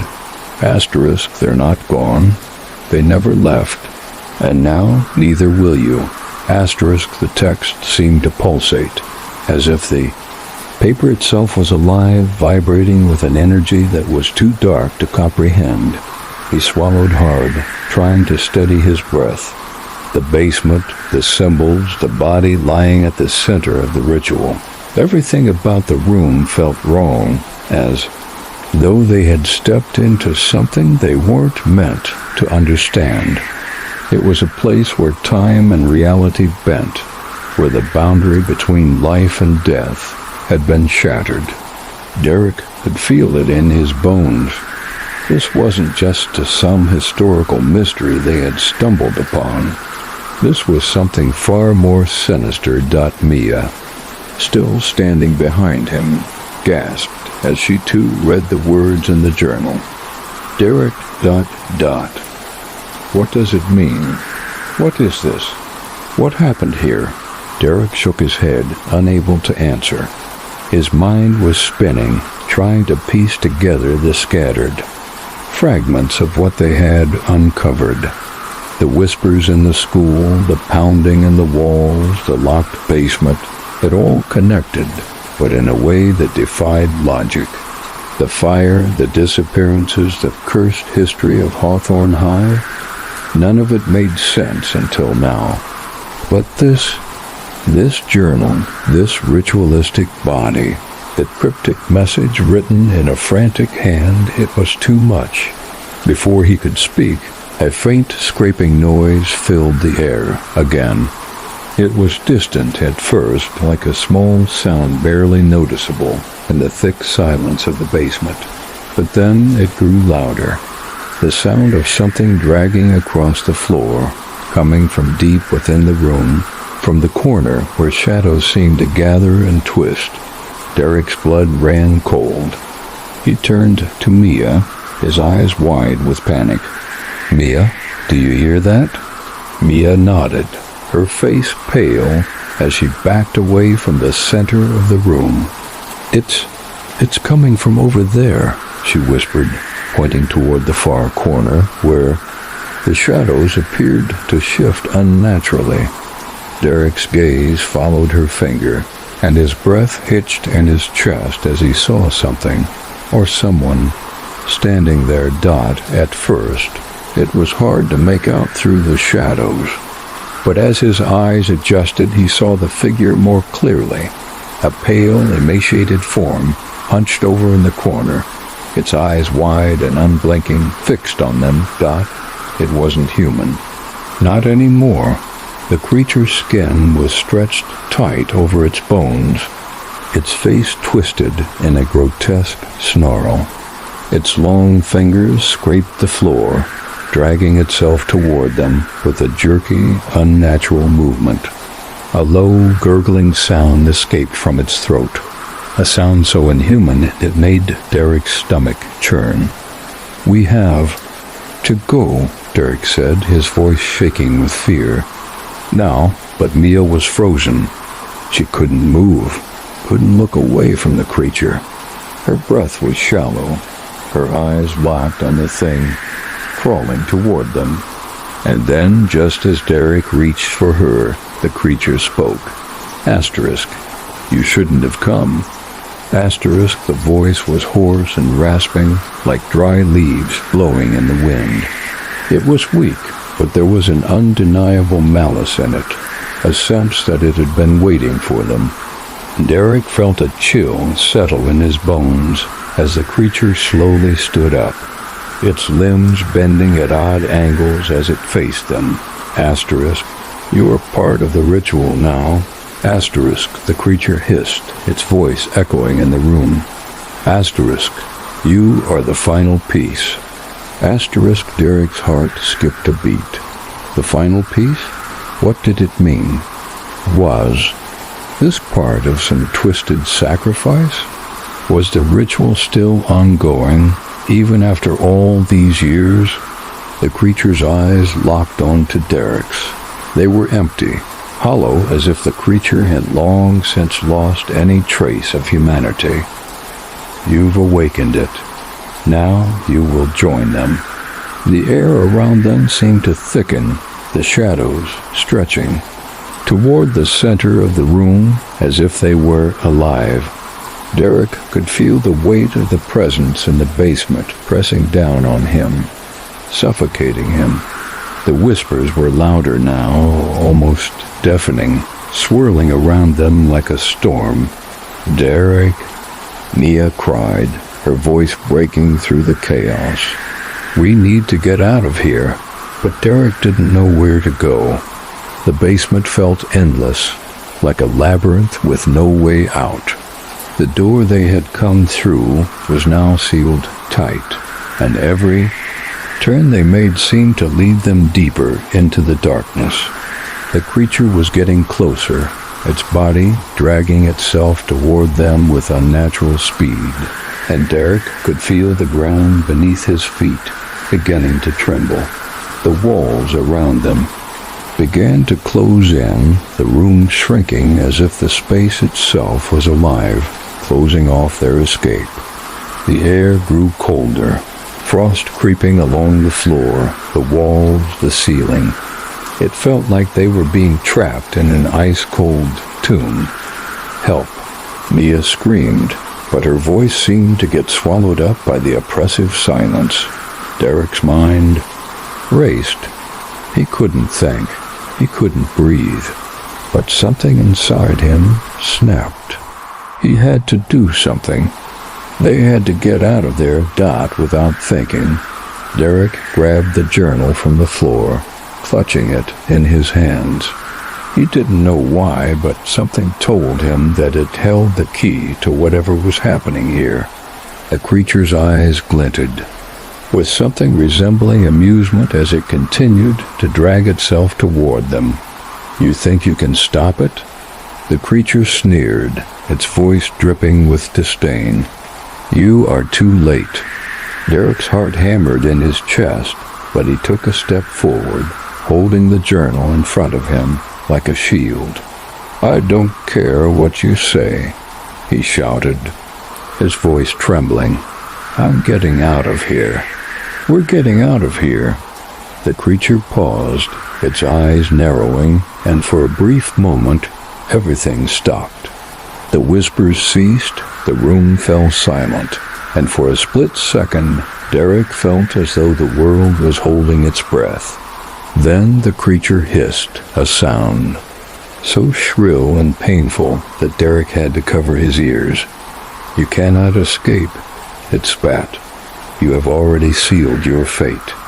And then, in a flash of movement that was too fast to comprehend, the creature lunged toward them. Part 6. Story 2. The creature lunged at them with terrifying speed, its twisted body moving in ways that defied logic. Derek barely had time to react before Mia screamed, grabbing his arm and pulling him away from the thing's outstretched claws. The creature's hiss echoed through the basement, sharp and grating, sending a chill so deep into Derek's bones that he could barely move. They stumbled backward, the cold air around them growing heavier, suffocating. Derek's mind was spinning, his body moving on autopilot, adrenaline flooding his veins. He had to get out. They had to get out. There was no other option. "Move," Derek shouted to Mia, his voice rough with fear. But Mia was frozen, her eyes locked on the creature that was slowly crawling toward them, its head tilted at an odd angle, its grin widening as it inched closer. The whispers, once faint, were now a roaring tide in Derek's ears, drowning out everything else. It felt like the walls themselves were pressing in on them, the basement closing off their escape, trapping them in this suffocating nightmare. "Not going to make it, are we?" Mia whispered, her voice trembling. She was clutching Derek's sleeve, but her grip was weak, as if she too could feel the hopelessness in the air. "We will," Derek said, though his words felt hollow. He didn't know how they would escape, but he couldn't afford to think that way. "We have to." The creature's smile was stretched too wide now, its hollow eyes glinting in the dim light. "You can't run from what you've awakened," it rasped, its voice low and twisted. "It's too late for you." Derek's heart pounded in his chest as he looked around, searching for anything that could help. His eyes darted to the journal in his hands, the pages still filled with strange symbols and frantic writing. He didn't understand it, but maybe, just maybe, it held the key to what was happening. "Hold on," he said, his voice shaking as he opened the journal. He flipped through the pages, scanning the words that seemed to swirl in a maddening pattern. He didn't know what he was looking for, but he had to find something that could stop this. The creature's laugh echoed through the basement, dark and twisted. "You're wasting your time," it said. "The ritual is complete. You're mine now." Derek's eyes scanned the page, the symbols beginning to blur as his mind raced. And then, amidst the chaos of the writing, something caught his eye. There, near the bottom of the page, was a series of symbols that looked different from the others. They were drawn in a way that seemed to form a pattern, almost like a puzzle. Derek's heart skipped a beat. Could this be it? Could this be what he needed? He quickly traced his finger along the symbols, trying to make sense of them. The creature, still creeping toward them, let out another hiss, but Derek ignored it, focusing on the symbols in front of him. There was something familiar about them, something he couldn't quite place. And then it hit him. The symbols resembled the patterns on the walls of room 207, the same markings he had seen on the doors, the same ones that had been smeared in blood. It was a binding ritual, a trap set long ago designed to keep something or someone locked in this place. And now the creature was free. No, Derek muttered, his fingers trembling as he traced the last symbol. This isn't over. I can stop this. Mia glanced at him, her eyes wide with desperation. What are you doing? Derek, please hurry. He closed his eyes for a moment, trying to steady his breath. The whispers were growing louder, overwhelming him, but he pushed them aside. He had to focus. He had to finish the ritual. With a deep breath, Derek slammed the journal shut and turned toward the creature. It was closer now, its twisted form almost upon them, its claws reaching out like gnarled branches. Derek took a step back, his heart racing. You've made a mistake. The creature sneered. You can't stop me. But Derek wasn't listening anymore. He stepped forward, raising the journal high above his head. You're not in control anymore, he said, his voice steady despite the fear that gripped him. This ends now. With all the strength he had, Derek threw the journal toward the creature. As it flew through the air, the pages fluttered open, and a sudden burst of light erupted from the journal, blinding Derek and Mia. The room seemed to shake, and the air around them grew thick with energy. The creature screeched, its body writhing, as if in pain. The light from the journal grew brighter, and Derek could feel the ground beneath his feet tremble.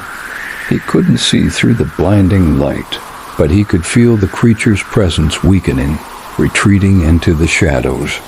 Derek, Mia cried, but her voice was drowned out by the deafening noise that filled the room. A roar followed by a violent crash, and then, as quickly as it had started, the light faded. The room was silent once more. Derek opened his eyes, blinking against the aftershock of the blast. The creature was gone. The oppressive feeling in the air had lifted, and the whispers had stopped.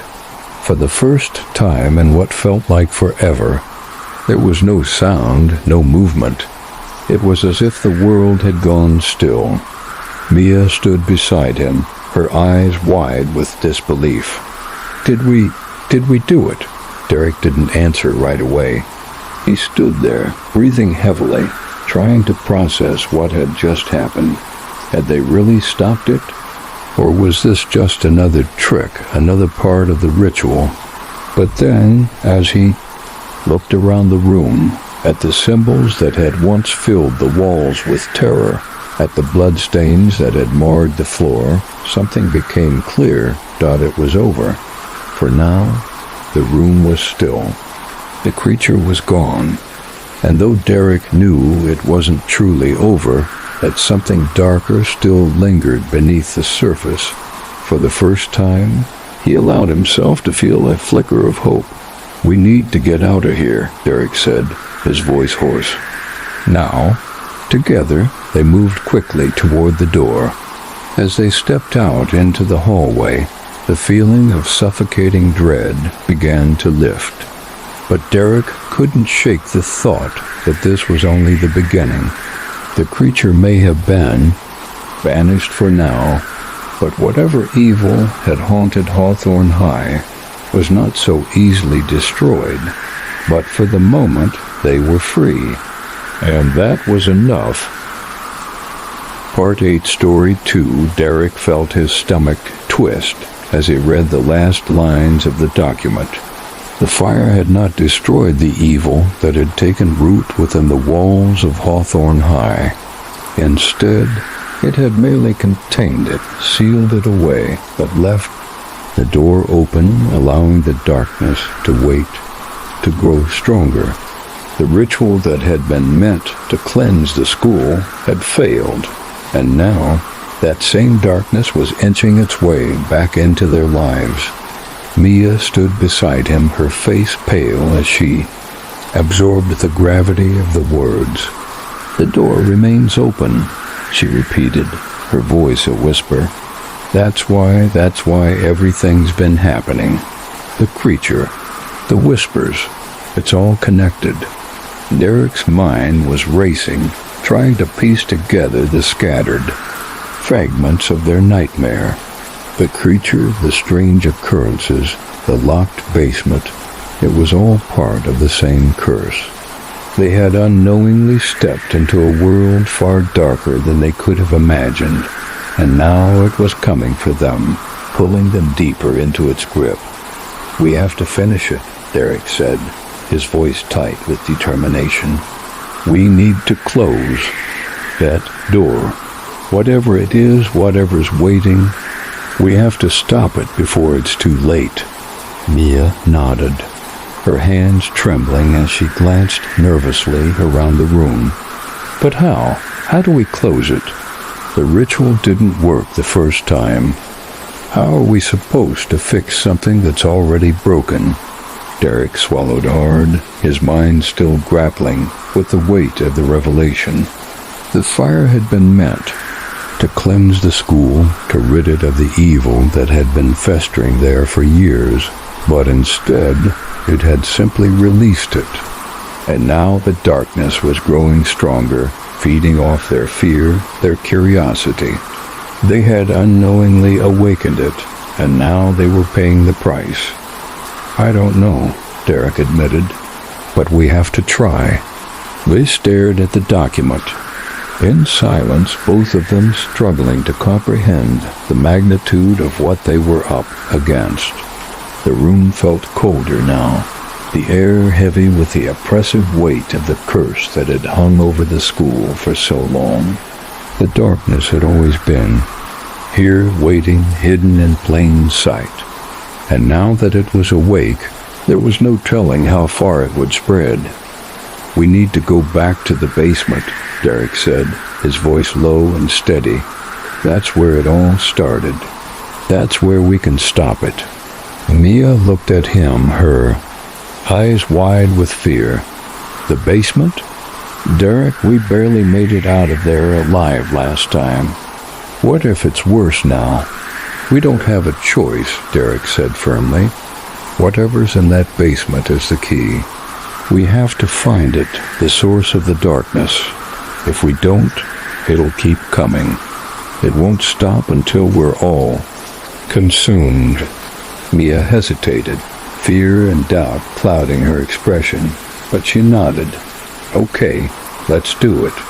The two of them stood in the dimly lit archive room for a moment longer, taking in the gravity of their decision. They didn't know what awaited them in the basement, but there was no turning back now. Whatever dark force had been awakened, whatever ancient evil had taken root in the walls of Hawthorne High, they had to face it head-on. They made their way to the basement door, the air growing colder as they approached. The once faint rumbling from beneath their feet had intensified, and now the floor seemed to vibrate with each step they took. The school felt like it was alive, like it was breathing, waiting for them to make the next move. The door to the basement was still sealed, just as it had been before. But this time Derek didn't hesitate. He reached for the handle, his heart pounding in his chest, and twisted it, it opened. The air that rushed out from behind the door was colder than before, and a strange scent filled the air, something sharp, metallic, like blood. It hit Derek's senses with a jolt, and for a moment he thought he might be sick. The stench was overpowering, and the silence that followed was even more oppressive. "We're really doing this, huh?" Mia whispered, her voice barely audible. Derek didn't answer. He couldn't. His mind was racing, every muscle in his body tense, preparing for whatever lay ahead. They had no idea what they were about to face, but they couldn't back down now. The basement was darker than ever, the only light coming from the dim bulb overhead. The staircase creaked beneath their feet as they descended, each step echoing in the stillness. Derek could feel the weight of the darkness pressing in on them like an invisible force, pushing them downward. The closer they got to the bottom, the more the air seemed to grow heavy. The temperature dropped with each step, and Derek could feel his breath fogging in the air, the chill sinking deep into his bones when they reached the bottom of the stairs. The sound of their footsteps was drowned out by something else. A low, guttural growl echoed from the far corner of the room, followed by a soft scraping noise, like claws dragging across the stone floor. Derek's heart raced. He turned to Mia, his eyes wide with fear. "It's here," he whispered. The shadows in the room shifted, and Derek's breath caught in his throat. There, standing at the far end of the room, was the creature, but it wasn't the same as before. It was bigger, darker, its form shifting and twisting like smoke, its eyes glowing a deep red.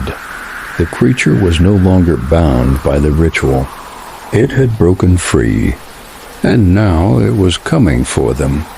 "You should have left," the creature hissed, its voice low and full of malice. "Now you will pay the price for waking me." Derek's hand went to his pocket, where the journal still lay, its pages warm from his touch. He gripped it tightly, knowing that this was the moment. The creature was in front of them now, its form looming larger than life, its red eyes burning with a hunger that could never be satisfied. "We're not afraid of you," Derek said, his voice steady despite the fear coursing through him. "This ends now." The creature snarled, its mouth stretching open impossibly wide, revealing rows of sharp teeth. "You cannot stop me. You cannot escape me." But Derek knew something it didn't. He wasn't alone. They weren't alone. Mia stood beside him, her expression grim but resolute. They would face this together. Part 7, Story 2.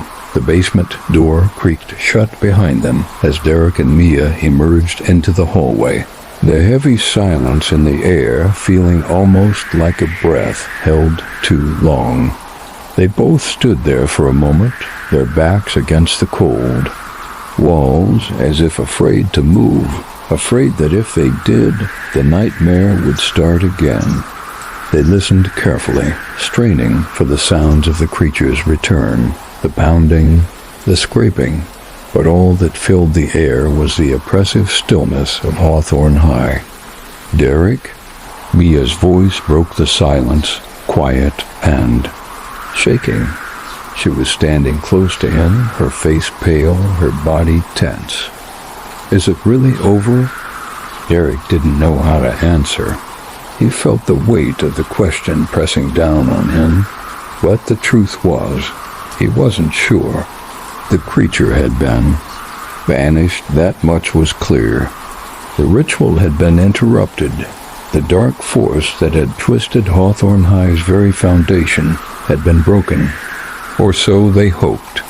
But the feeling in his gut told him that whatever evil had haunted this place wasn't gone. It was simply lying dormant, waiting for the right moment to resurface. "I don't know," Derek admitted quietly, his voice barely above a whisper. "I thought it was over too. But there's something about this place, something that feels unfinished." Mia turned away from him and looked down the darkened hallway. It stretched before them like a labyrinth of forgotten memories, long corridors lined with lockers and classrooms that hadn't seen life in years. The school felt empty now, too empty, like it was holding its breath, waiting to reveal something else, something darker. I can't shake the feeling that it's not done with us, Mia said, her voice filled with dread. That thing we saw, that creature, it wasn't just part of some forgotten ritual. It was alive, and I think it's been waiting for us, for something. I don't think it's finished with Hawthorne High. Derek could feel the truth in her words. The tension in the air, the weight of the silence, it was too thick, too heavy. The creature had been tied to this place, and whatever had begun, whatever curse had been set into motion years ago, hadn't truly ended. It had only been delayed. There has to be something we're missing, Derek said, running his hand through his hair. Some part of the story we haven't uncovered. There has to be something we can do to stop it for good. The two of them stood there for a moment longer, both of them grappling with the implications of what had just happened. What if this was just the beginning? What if the creature was only the first in a series of horrors waiting to be uncovered? As if in response to their thoughts, a low rumble echoed through the walls of the school. It was faint at first, like the low growl of thunder in the distance, but it was unmistakable. The school was shaking. The ground trembled beneath their feet, and the walls groaned as though they were alive, reacting to something beneath the beneath the surface. Do you hear that? Mia asked, her voice trembling again. Derek didn't need to answer. The answer was clear. The ground was shifting. The school was reacting to something deep beneath them. Whatever dark force had once lived here, whatever curse had been placed on the school, it wasn't finished. It was coming back. We need to get to the bottom of this, Derek said, his voice more determined now. He didn't know what they were facing, but he knew they couldn't run from it. Not anymore. We can't let whatever this is spread further. We need to find the heart of it. The rumbling grew louder, more pronounced, as if the building itself was warning them. Derek felt his pulse quicken as he realized what they had to do next. They had to go deeper, deeper into the school, deeper into the secrets buried beneath its foundation. Mia, do you know where the old records are kept? Derek asked, turning to her. The archives, the stuff about the school's history. There has to be something there. Mia looked at him, her eyes wide. I think so. It's in the back of the school, near the old library. But, Derek, if this is some sort of ancient curse, what are we supposed to do with a few old papers? We need more than that. I don't know yet, Derek said, his voice calm despite the panic bubbling in his chest. But it's the only place we haven't checked. If there's any record of what happened here, any kind of explanation, it's there. Without another word, they turned and started walking toward the back of the school. The hallways were eerily empty, the dim light flickering overhead, casting long, distorted shadows along the floor. It felt as if they were walking deeper into the very heart of the darkness that had haunted Hawthorne High. The air seemed to grow colder as they neared the back of the school. The walls appeared to close in, and the silence pressed in on them like a physical weight. The doors to the old library and archives were rusted and old, the paint chipped and faded from years of neglect. But as Derek pushed open the door, the overwhelming sense of dread returned. The room inside was dark, cluttered with old bookshelves, dusty crates, and forgotten records. The air smelled musty, stale, and untouched by time. They stepped inside. Cautiously, the faint sound of their footsteps the only noise in the heavy silence. Derek moved toward the first shelf, his fingers brushing against the spines of old records. He pulled one out, flipping it open to reveal faded pages filled with handwritten text. It was written in a language he couldn't understand, the symbols and words foreign to him. "This isn't it," he muttered, tossing the book aside. "We need to find the records from the fire, the original documents, the ones about the disappearance." Mia was scanning the shelves, looking for anything that might help. "Derek, I think I've found something. This is it. This is the record about the fire." She pulled out a thick, yellowed folder, its edges frayed with age. Derek rushed over to her, and they opened it together, the sound of the paper rustling loud in the otherwise silent room. The pages inside were old, brittle with time, but they were legible. The document described the fire that had torn through the school decades ago, claiming the lives of several students and teachers. But as Derek read further, he found something more disturbing. The fire hadn't been an accident. It had been deliberate. The document described a group of students, those who had disappeared without a trace, and their connection to a forbidden ritual, one that involved the very building itself.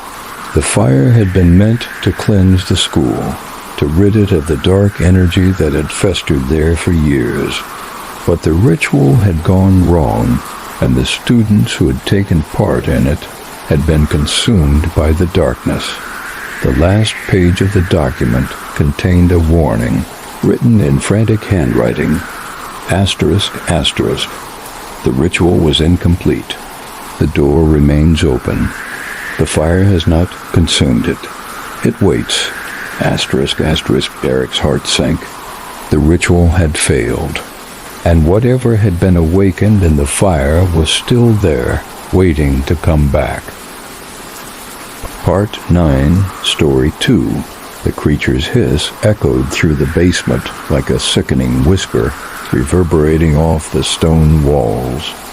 Derek could feel the tremors in his chest as it drew closer, its glowing red eyes never leaving him. The temperature had dropped to a bone-chilling cold, the air thick with an unnatural heaviness that made every breath feel like a struggle. It was as if the very atmosphere was fighting them, trying to suffocate them. The creature moved with a fluidity that made Derek's skin crawl. It was no longer the twisted, emaciated figure from the classroom. No, it was a towering mass of darkness, its shape shifting like smoke and shadows, its claws scraping the floor with an unsettling screech. Derek couldn't tell where its body ended and the darkness began. It seemed to absorb the light around it, making the room feel even more suffocating. Mia's hand gripped Derek's arm so tightly he could feel her nails digging into his skin, her breath coming in short gasps. "Derek," she whispered, her voice quivering, "we're running out of time. What are we supposed to do now?" Derek glanced at the journal in his hand. His mind raced as he thought back to the symbols in the basement, the twisted writings and the desperate scribbles on the pages. There had to be something in this journal that could stop it, something that could close the door once and for all. He felt the weight of the creature's presence, like a pressing weight on his chest, but his fingers were already flipping through the pages, his eyes scanning for anything that could give them a chance. The creature's growl broke his concentration. It was closer now, much closer, its form shifting as it hovered just out of reach. Derek could feel its cold presence wrapping around him like a vice, but he forced himself to keep going, turning the pages faster. The journal was filled with madness, symbols that didn't make sense, a chaotic jumble of desperate thoughts. But then, at the very back of the book, something caught his eye. A single line of text, dot asterisk. To bind it, to close the door, You must offer the final sacrifice.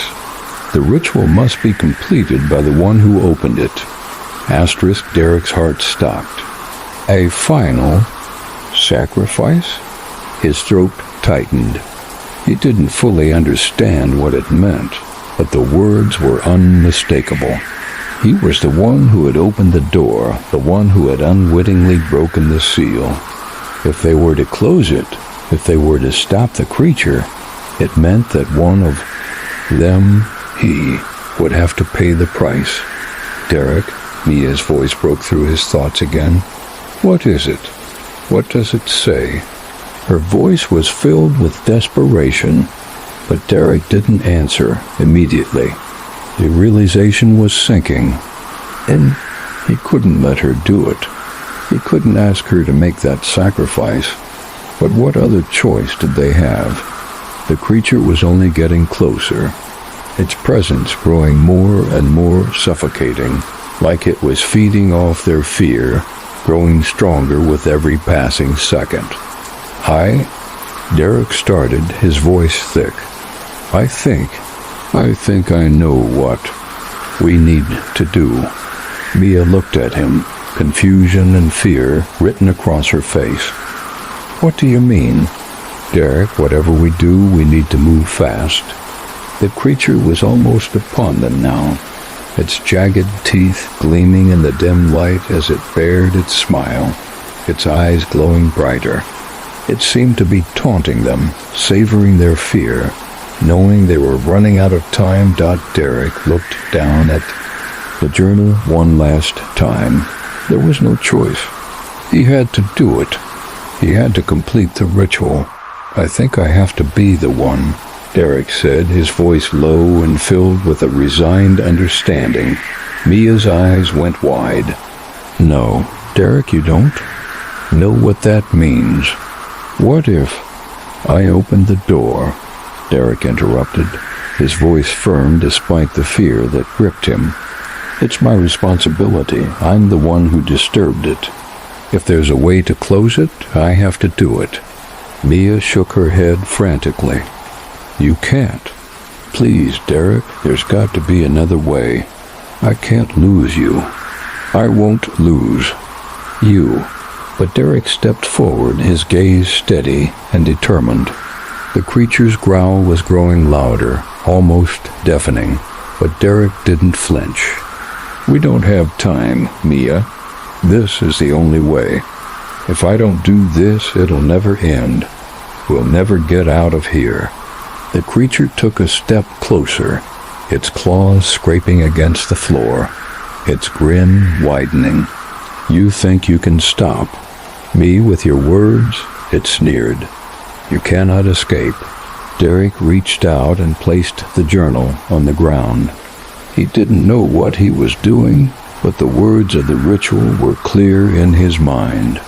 It was almost like his body knew what to do, like some part of him that had been dormant all this time had awakened, ready to complete the ritual, ready to end it all. Derek, please, Mia begged, her voice breaking as she reached for him. But he pulled away, his eyes locked onto the creature, his mind focused on the task at hand. Without looking back, Derek stepped into the center of the ritual circle, the air around him growing cold as the shadows in the room seemed to move. In response to his every step, the creature hissed, as though sensing the shift in the room. It was aware of what was happening, but it couldn't stop it. Not now. Derek closed his eyes for a moment, steadying his breath.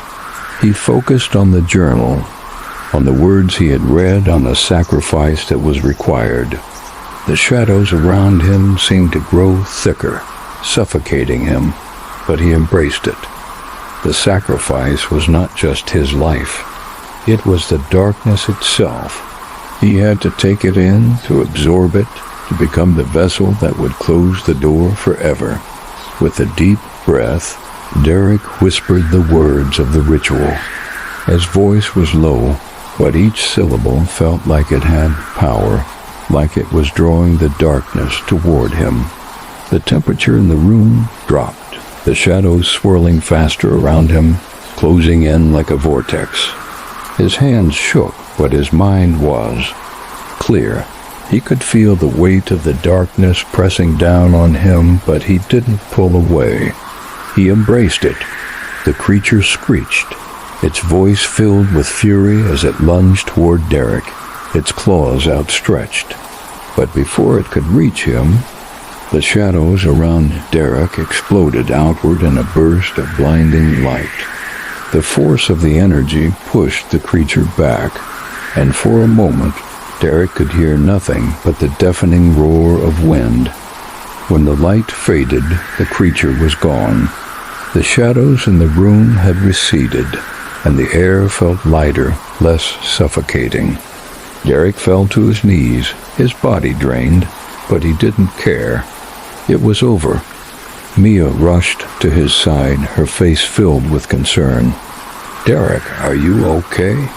He nodded, his breath ragged. I think it's over."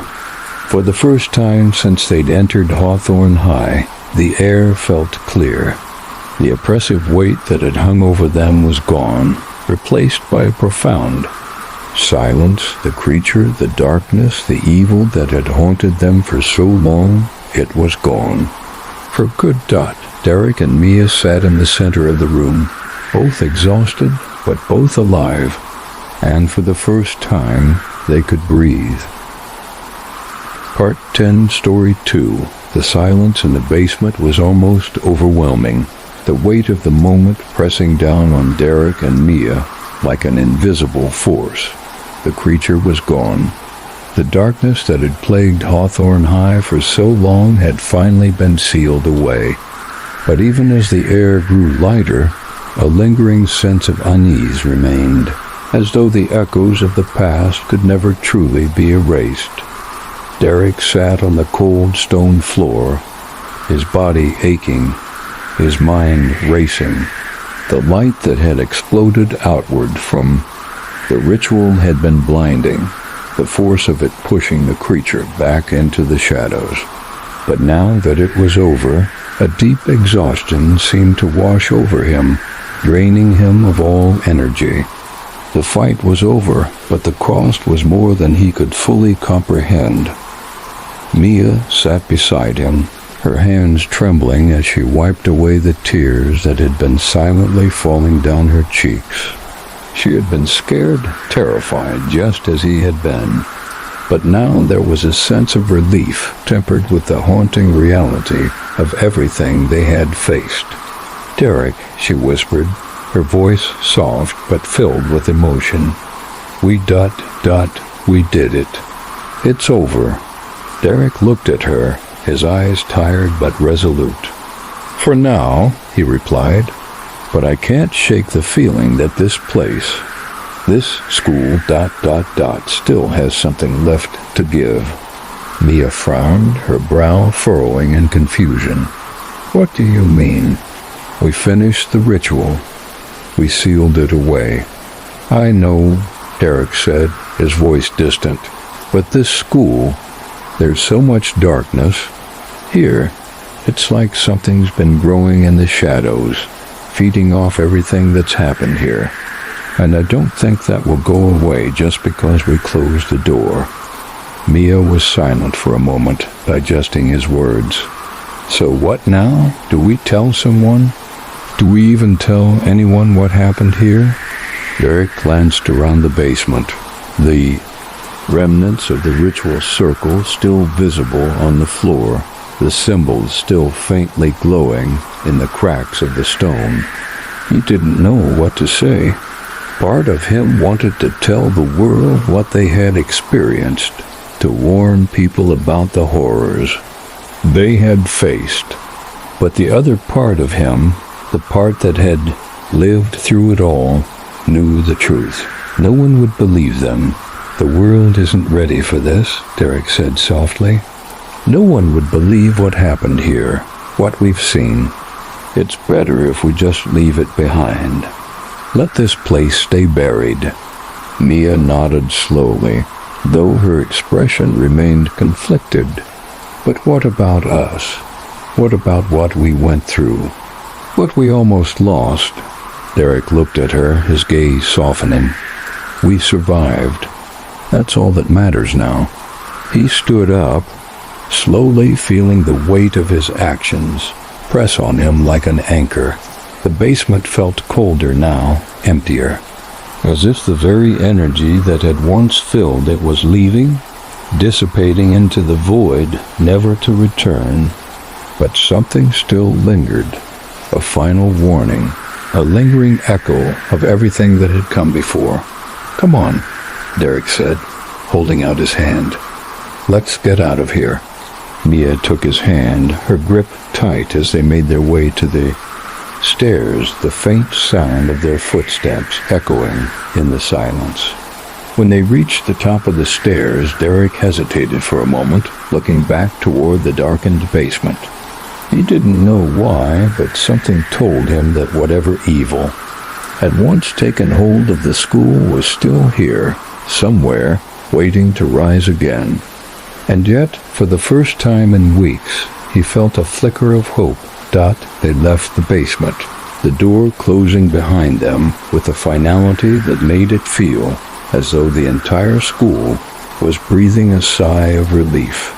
The air outside felt fresh, the weight of the darkness lifting with each step they took away from the building. They didn't speak as they walked toward the exit. There was no need for words. They had both survived, and that was enough. The night was quiet, the only sound the distant rustling of leaves in the wind. When they reached the front gates of Hawthorne High, Derek stopped. He turned to Mia, his expression serious. We have to make sure no one else comes here, Derek said, his voice low. If the darkness is still here, it'll find someone else. We have to protect the world from this place. Mia nodded. I agree. No one should know what happened here. Let it stay buried. They stood in silence for a moment, the gravity of their words sinking in. The past was behind them, but the future still loomed, uncertain and filled with a quiet unspoken fear. They didn't know what would happen next, but they both understood the same thing. This was far from over. Are you sure? Mia asked, her voice small but steady. Derek looked at the school one last time. The old, crumbling building loomed. Behind them, dark and silent. A place that had once been full of life, now drained and empty. The shadows that had once filled it were gone, but there was still an unspoken danger that hung in the air, something that would never truly be gone. I'm sure, Derek said, his voice steady, though his heart ached with the knowledge of what they had just experienced. It's over for now. And with that, they turned and walked away, leaving Hawthorne High behind them, a place that would forever haunt their memories. They didn't look back. They couldn't. The door had been closed. The darkness had been banished. But the question lingered in the back of their minds. Asterisk, asterisk, for how long? Asterisk, asterisk, asterisk, asterisk, end of story. Asterisk, asterisk. Part 1, Story 3, Westfield High, was a school like any other, nestled on the outskirts of a small town that seemed stuck in time. The town had a history, of course, one that few cared to acknowledge. But in the quiet corners of Westfield High, there were whispers, not the usual school gossip or rumors of late-night parties. No, these whispers were darker. They spoke of things that should have been left forgotten, things that had happened long before the current students set foot. In the building it was during the autumn of 2005 that things began to change. The leaves had started to fall, coating the campus in a carpet of orange and red, but there was an unsettling chill in the air, the kind of chill that made the back of your neck prickle. and your footsteps echo just a little too loudly in the empty hallways. Charlie Walker, a sophomore at Westfield High, had always thought of himself as a skeptic. He didn't believe in ghosts or anything supernatural, not in a place like this. Sure, Westfield High was older than most schools in the state, but that didn't mean it was haunted. It was just an old building like any other, full of memories and creaking pipes. At least that's what Charlie had thought. That was until the new student arrived. Her name was Lily Jameson, and she was unlike anyone Charlie had ever met. She didn't fit in with the other kids. She kept to herself, avoiding the usual cliques and groups. Her eyes were always focused on something far beyond the school, like she was seeing something only she could see. Her strange demeanor didn't go unnoticed. Soon enough, rumors began to swirl around her. Some said she was an outsider, just a quiet, shy girl who didn't know how to connect. Others said she had a dark past, one that she wasn't ready to share. Charlie first noticed her during lunch, sitting by herself at the far end of the cafeteria, as she always did. He'd often seen her walking the hallways, always with that distant, almost detached look on her face. But there was something different about her. It was subtle at first, a strange feeling in the air when she passed by, like the temperature would drop just a bit. Charlie didn't know why, but it bothered him. He sat with his usual group of friends, Ben, Kyle, and Emma, at the lunch table, but his eyes kept drifting toward her. She sat near the windows, her long brown hair cascading over her shoulders, her eyes fixed on the glass.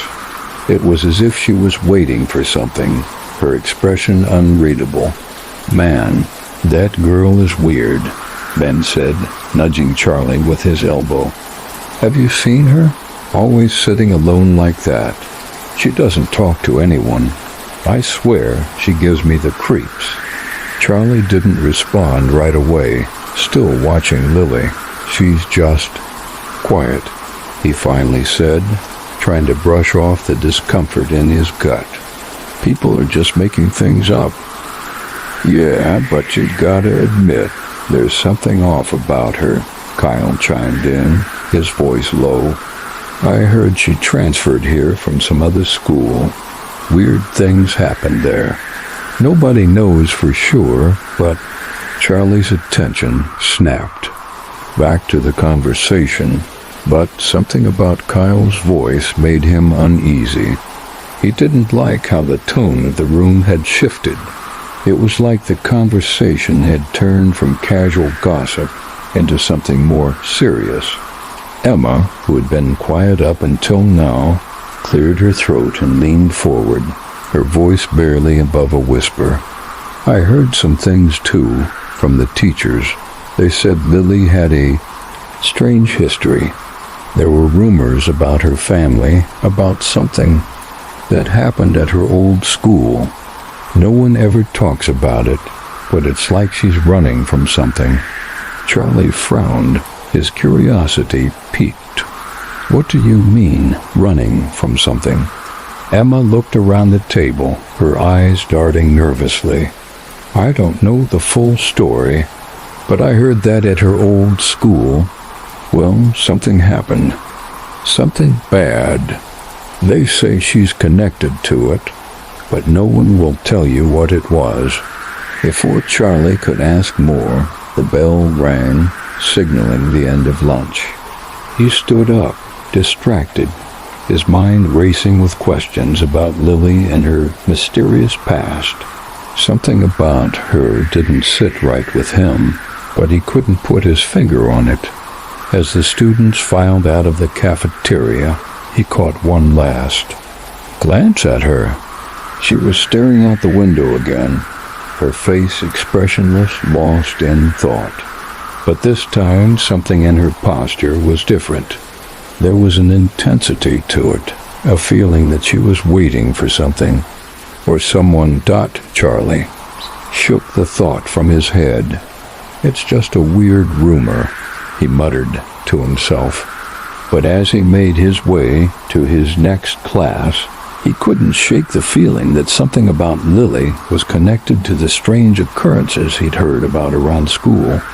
And the more he tried to ignore it, the more he felt the pull of that unsettling chill that seemed to follow her everywhere she went.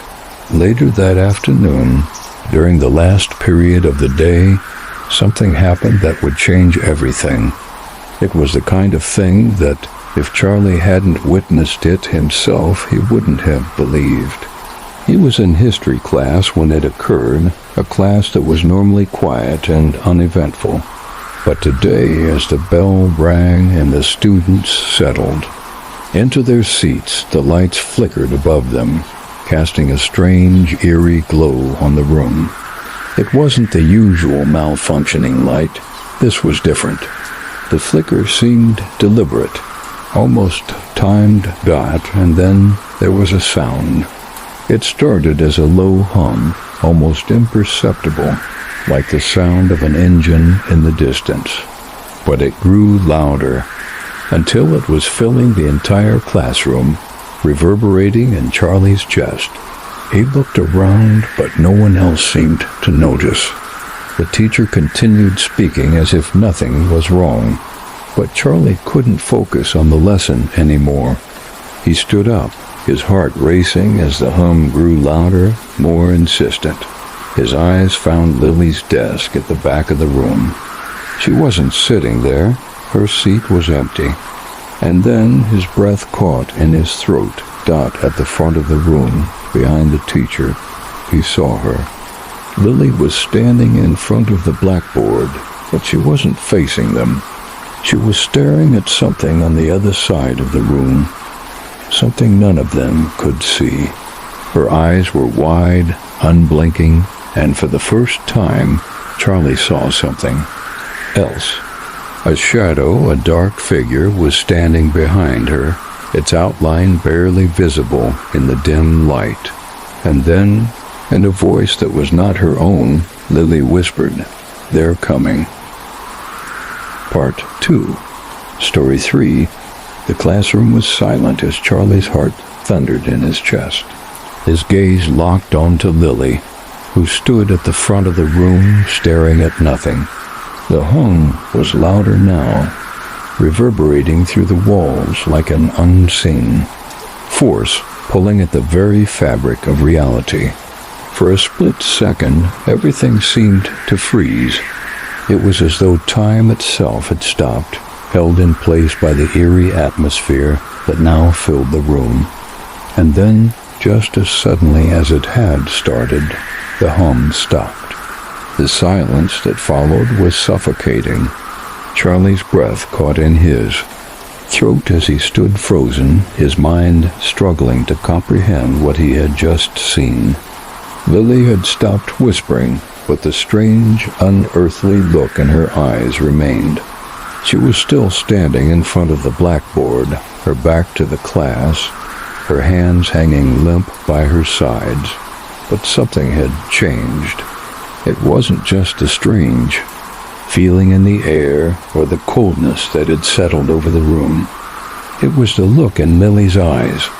Her pupils were dilated, her face pale as if drained of color, and yet there was a depth to her gaze that unsettled Charlie. It was as though she was looking through him, not at him. The teacher, Mrs. Davenport, finally noticed the silence. She turned around from her desk, her brow furrowed in confusion. "Lily?" she called out, her voice laced with concern. "Lily, are you okay?" Lily didn't respond. She didn't even move. She just stood there, still as a statue.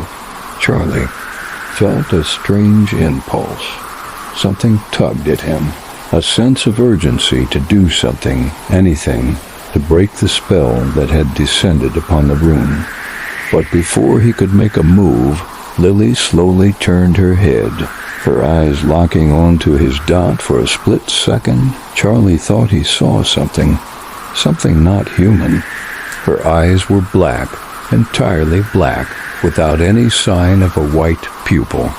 It was as though her entire being had become consumed by darkness. The shadows in the room seemed to stretch toward her, swirling around her feet like a living thing. Her lips parted slightly, and she spoke again, but this time her voice was different. It wasn't her own voice. It was deep, guttural, like the voice of someone or something else. They're coming. They won't stop. It's too late. Charlie felt the blood drain from his face as her words echoed in his mind. The air around him felt thick, like something was pressing down on him, suffocating him. He opened his mouth to say something, to ask her what she meant, but no words came out. His body was frozen, as if the world around him had stopped moving. Mrs. Davenport stepped forward, her voice full of concern. "Lily, please." But she was cut off when Lily turned abruptly, her gaze snapping away from Charlie, her head jerking unnaturally to the side. She walked slowly back to her desk, her movements stiff and mechanical as though she were being controlled by something far beyond her. "Lily?" Mrs. Davenport said again, trying to get her attention. But Lily sat down at her desk and placed her hands flat on the surface. Her eyes remained fixed on the open notebook in front of her, and for a long moment the classroom was silent again. The tension in the air was thick, like the calm before a storm, and Charlie could feel the weight of it pressing on him. Finally, Mrs. Davenport seemed to snap out of her confusion. "All right, class, that's enough. I'm going to take Lily to the nurse's office. We'll resume when she's feeling better." Charlie watched, barely able to process what had just happened, as Mrs. Davenport gently led Lily from the room. As Lily passed him, she stopped for just a moment, her eyes meeting his again. This time they were normal, no trace of darkness in them. But the lingering feeling of dread didn't leave Charlie. There was something horribly wrong with Lily, something he couldn't explain. As the door clicked shut behind them, the room slowly returned to its usual rhythm. The whispers in his mind faded, the hum was gone, but Charlie couldn't shake the feeling that he had just witnessed something impossible. He stared at the desk where Lily had been sitting, the spot still radiating with an unnatural chill. His hand shook slightly as he reached for his notebook, but his mind was elsewhere. He couldn't focus on the lesson. All he could think about was what had just happened and what Lily had said. Asterisk, they're coming. They won't stop. Asterisk, he couldn't make sense of it. Who was coming? And what had she meant by too late? The rest of the day passed in a blur. Charlie's mind was elsewhere, his thoughts consumed with the events of the morning. He tried to focus on his other classes, but it was impossible. All he could see was Lily's vacant stare, her blackened eyes, and the terrifying presence that had seemed to materialize in that moment. He needed answers. He needed to know what was happening. The next morning, Charlie arrived at school early. The halls were still empty, the school still quiet, before the students flooded in for the start of the day. He knew he needed to talk to Lily. He had to understand what she had seen, what had happened to her. As he walked through the hallways, he couldn't shake the feeling that something was watching him. It was subtle, at first like a shadow, just out of the corner of his eye. But as he turned the corner toward the staircase, he froze. Lily was standing there, halfway up the stairs, her eyes fixed on him. She didn't move, didn't blink, just stood there, her posture stiff and rigid. Her hair hung limp over her shoulders, and there was something about her, something in the way she stood that felt wrong. Something was off. Charlie's breath caught in his throat. "Lily?" She didn't answer. Her lips barely moved, but then, in that same deep, guttural voice, she spoke again. "They're here. It's too late to stop them." The air around him seemed to grow colder, the shadows deepening. Derek's heartbeat quickened as he took a cautious step forward. "What do you mean?" he asked, his voice tight. "What's happening?" Lily's head tilted to one side, and her eyes narrowed. "They're already here," she whispered, "and now they want you." And then, just like that, she turned and walked away, disappearing into the shadows of the hallway. Part 3, Story 3. Charlie couldn't shake the image of Lily standing on the stairs, her unblinking stare and that chilling voice reverberating in his mind. Asterisk, they're already here. And now they want you. The words seemed to hang in, the air around him, following him through the rest of the school day, clouding his thoughts and making it nearly impossible to focus. He tried to push it out of his mind, tried to convince himself that it was just some sort of delusion, that the stress of everything happening around the school had finally gotten to him. But deep down he knew it wasn't just a delusion. He could feel it, the growing sense of dread that weighed on him like a constant pressure, a feeling that something was wrong with Lily, with the school, with everything dot. By the end of the day, Charlie found himself outside, walking in the cool autumn air, his mind racing with the same haunting thoughts. The bell had rung, signaling the end of the school day. But instead of heading home, Charlie found himself heading toward the old part of the school, the part that had long been forgotten, where the rooms were rarely used, and where the air seemed always stale, untouched by time. He had never been down this corridor before. It was a long hallway that seemed to stretch on forever, the flickering fluorescent lights casting weak shadows along the walls. The lockers here were old and rusty, the metal peeling in places, and the windows were covered with grime, blocking out most of the daylight. The hall was eerily quiet, the faint sound of footsteps echoing in the distance. But the further Charlie walked, the more the quiet grew oppressive. It was as if the hallway itself was absorbing the sound, swallowing. Everything in its path. His footsteps slowed as he reached a door at the end of the hallway. It was a door that he had passed many times before, but something about it felt different today. It was an old storage room, its window cracked and covered with heavy curtains. He had always assumed it was just a forgotten part of the school, a space left untouched for years. But today, something about it called to him. Charlie hesitated before reaching for the door handle. The air around him felt thick again, as if the walls themselves were drawing him in. He glanced over his shoulder, but the hallway was empty. He had never felt so alone, so isolated in the school before. And yet, there was a strange pull toward the door, an almost magnetic force drawing him inside. His hand shook as he twisted the handle, the old metal groaning as it turned. The door creaked open, revealing a dark, dusty room inside. The smell of mildew and decay hit him immediately, and he coughed, covering his nose with his sleeve.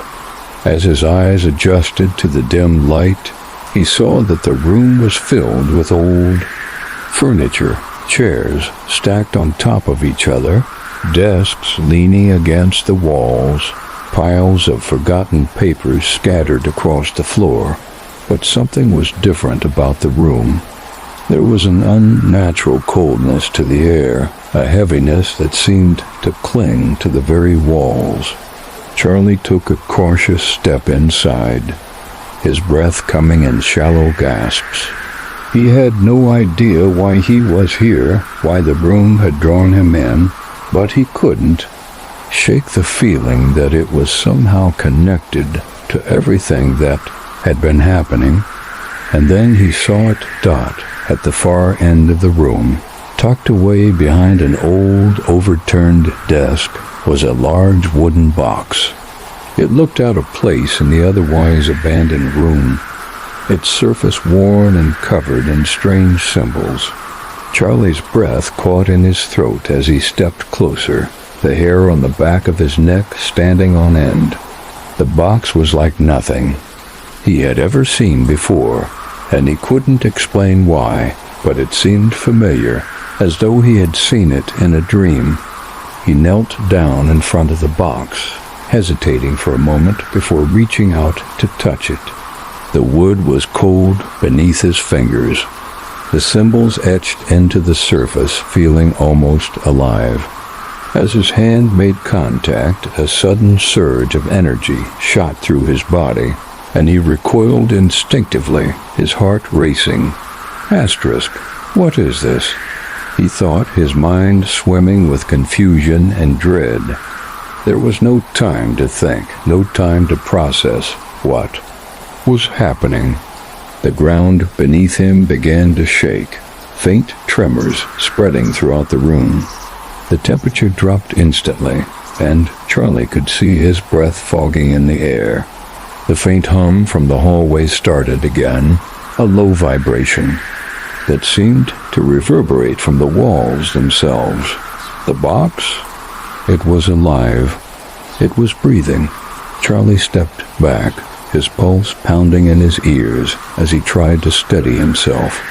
His hand was still burning from the touch of the box, a strange warmth spreading through his fingers. He needed to get out of there, needed to leave before whatever was happening consumed him. But before he could move, a voice, familiar but distant, echoed through the room. Asterisk, you shouldn't have opened it. Asterisk, Charlie froze, his breath catching in his throat. He knew that voice. It was Lily's. He whipped around, searching the room for her, but she wasn't there. The room was empty, silent except for the low hum that seemed to be coming from the walls. His eyes darted back to the box, which was now shaking violently, as though something inside was trying to break free. Suddenly, the floor beneath him cracked. A loud, bone-rattling sound split the air, and Charlie stumbled back, barely catching himself. The box slid across the floor on its own, moving toward him with unnatural speed, the symbols on its surface glowing faintly in the dim light. The walls groaned, and Charlie could hear the distinct sound of something shifting behind him. And then the lights went out. The room was plunged into total darkness. The hum grew louder, the air heavier, and Charlie's chest tightened as he struggled to breathe. He reached out, but his hand collided with nothing but empty air. Panic set in as he felt the darkness closing in on him, felt it swallowing him whole. They're coming. Lily's voice echoed again, only this time it was clearer, sharper. And this time it wasn't just her voice. There were others, whispers, growls, things that he couldn't understand. Dread filled his body like cold water. There was no escape, Dot, and then from the corner of the room, a figure stepped into the dim light. It was Lily, her face twisted in a smile, her eyes blackened with something that wasn't human. It's too late, she said, her voice hollow and distorted. Asterisk, they've found you. Part 4, Story 3, The room felt like it was closing in on Charlie. The oppressive darkness that surrounded him seemed to grow heavier with each passing second, as though the very air had turned to lead. The figure of Lily stood before him, her expression twisted, almost like she was savoring the fear in his eyes. Her once innocent appearance was gone, replaced by something much darker, something far more malevolent. Her eyes, once a soft brown, were now pools of inky blackness, empty and soulless. Her smile was thin, mocking. Asterisk, they found you. Asterisk, Lily's voice echoed in the dark, and it wasn't just coming from her. It seemed to come from all directions, surrounding him, suffocating him. Asterisk, you opened the door. And now you're part of the price. Charlie's heart pounded in his chest, his breath shallow as the words reverberated in his mind. Price? What price? What had he unknowingly unleashed? What had Lily become, and what was the force that had been calling? To him, ever since he stepped foot in the school, his hand shook as he tried to steady himself, forcing his thoughts to focus. The box, the symbols on the box. They weren't just ancient markings or forgotten writings. They were a warning, a binding, a link to whatever had been hidden beneath the school for so long. And now it seemed that whatever had been contained within those walls was breaking free. Asterisk, what's happening? Charlie choked out, his voice barely a whisper. He felt as though the darkness itself was pressing in on him, pushing him toward some unknown fate. Lily's figure stepped closer, her eyes fixed on him. You don't understand yet, do you? She hissed. You opened it. You called them. You released what was meant to stay sealed. The ground beneath Charlie's feet trembled again, the vibrations growing stronger, the air colder. He could hear it now, faint at first, but growing louder, the low, guttural growl from deep within the school, a sound that chilled him to his very core. Whatever was hidden beneath this place, it was stirring, and it was angry. Who are they? Charlie demanded, though he wasn't sure he wanted the answer.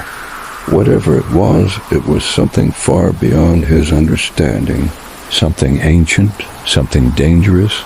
Lily's laugh was low, cruel. They're the ones who were meant to stay buried. They were bound to the school's foundation. The fire didn't destroy them. It only held them back. But now, she stepped closer again, her smile widening as she leaned in. Now they're free. Charlie backed up, his heart racing in his chest. The air was suffocating, heavy with a dark, palpable energy. No, this isn't happening. This can't be real. But Lily only smiled.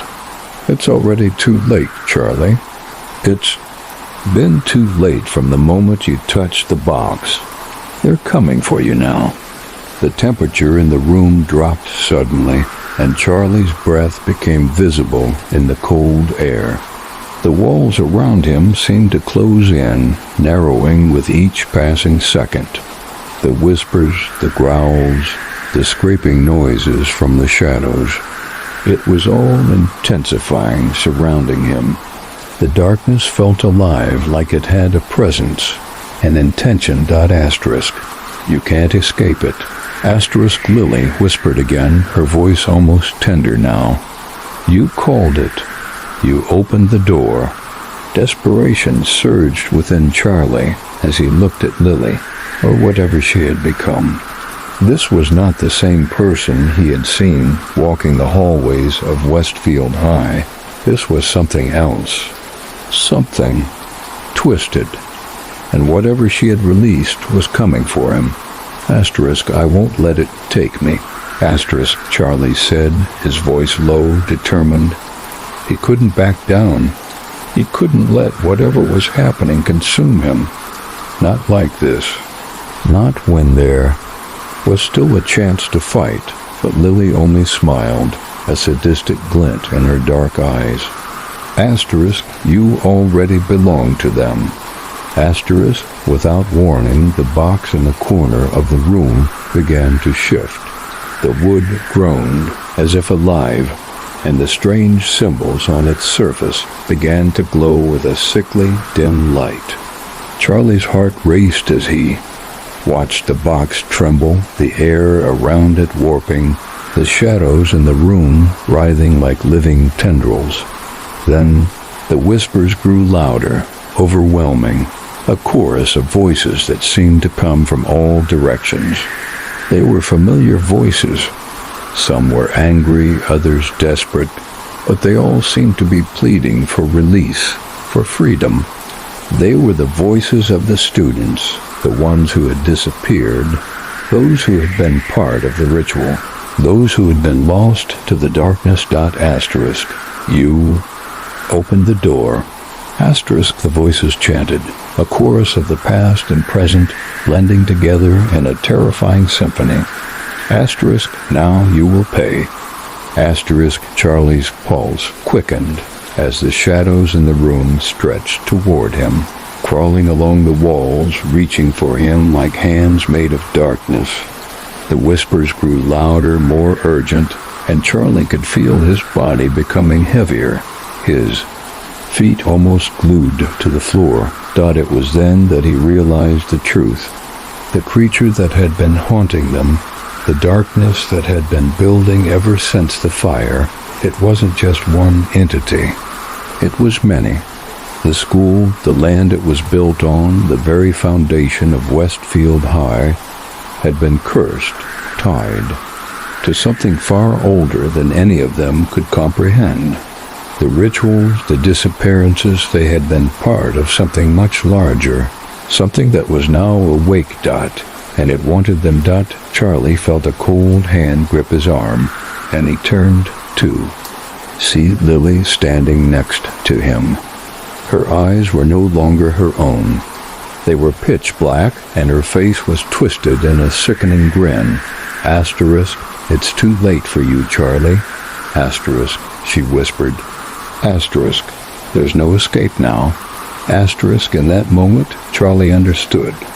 He wasn't just facing Lily or the creature. He was facing something far worse. He had opened the door, and now there was no way out. But as the darkness closed in on him, a sudden thought flashed in his mind. Asterisk, there had to be a way to stop it. There had to be. Asterisk, with one final surge of adrenaline, he pushed forward, breaking free from Lily's grip. He ran toward the box, not knowing why, but knowing it was his only chance. As his fingers touched the box, the symbols on its surface burned hot against his skin, and the world around him seemed to warp and twist. The growls, the whispers, the shadows, they all screamed in unison. And then the room went silent. For the briefest of moments, everything stopped. The darkness receded, the whispers died, and Charlie felt his heart race in his chest. He had no idea what he had done, but for the first time since all of this had started, he felt like he had a chance to fight back. But then, a voice echoed in the silence, low, guttural, and filled with malice. Asterisk, it's not over. Part 5, Story 3. The room was still, too still. The shadows that had once crawled along the walls were now motionless, and the whispers, which had been so deafening moments ago, were gone. For a brief, fleeting moment, Charlie thought they had won, that the curse, the darkness, the evil that had been lurking beneath the school for so long had finally been vanquished. But the voice that reverberated through the silence told him otherwise. Asterisk, it's not over. Asterisk, Charlie froze. His hand was still pressed against the box, but it was no longer warm. The glow from the symbols had faded, leaving only the cold, dull wood beneath his fingers. He looked around the room, but everything seemed to have fallen quiet. Even Lily was gone. He had expected to turn around and find her standing there, but there was no sign of her. The air felt thicker than ever, oppressive, as if the room itself were holding its breath. Charlie's chest tightened. He had no idea what to do next. The sudden absence of sound was disorienting, as though the world had turned mute, and he was left to contend with the weight of everything that had happened, and everything that was still to come. His thoughts raced. What did the voice mean? If it wasn't over, what was still waiting for them? Suddenly, the room began to tremble. The floor beneath Charlie's feet vibrated, the walls groaning as if the building itself were waking from a long slumber.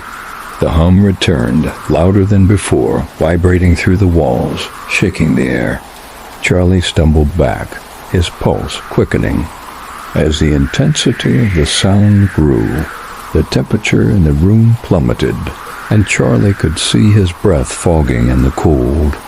He didn't know how much longer he could stand in the room, but his legs refused to move. It was as if the shadows had rooted him in place, as if they were holding him here, trapping him in the midst of this nightmare. And then, from the far corner of the room, a flicker of movement. Charlie's breath caught in his throat. His heart pounded in his ears as he turned toward the corner, where a figure had started to emerge from the darkness. The shadows shifted, and a tall, thin figure stepped out of the void. It was Lily. But this time, she was different. Her body was bent unnaturally, as if the darkness had twisted her limbs into grotesque shapes. Her eyes were still black, no trace of the brown he had once seen in her gaze. Her skin had turned an unnatural shade of pale, almost translucent, like something long dead. But the most terrifying thing about her was the smile, the same one from before, wide and twisted, but now more sinister, like she was savoring their fear. "You shouldn't have touched it," Lily said, her voice low and guttural, still carrying that otherworldly echo. The words felt wrong, as though they were coming from a place that wasn't her own. "Now you've made a choice." The ground beneath Charlie trembled again, this time more violently. He reached for the box, but it was too late. It felt as though the very foundations of the building were cracking, as if the earth itself was rebelling against the ritual they had unknowingly triggered. Lily's twisted smile grew. "It's too late to fix it now. You're part of the price. The ritual will finish with you." Charlie staggered backward. He could feel the darkness closing in, the air thick with a sense of finality.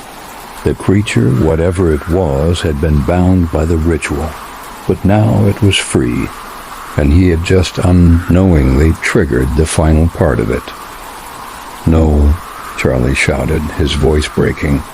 "I didn't mean to," but Lily raised a hand, silencing him with a single icy gesture.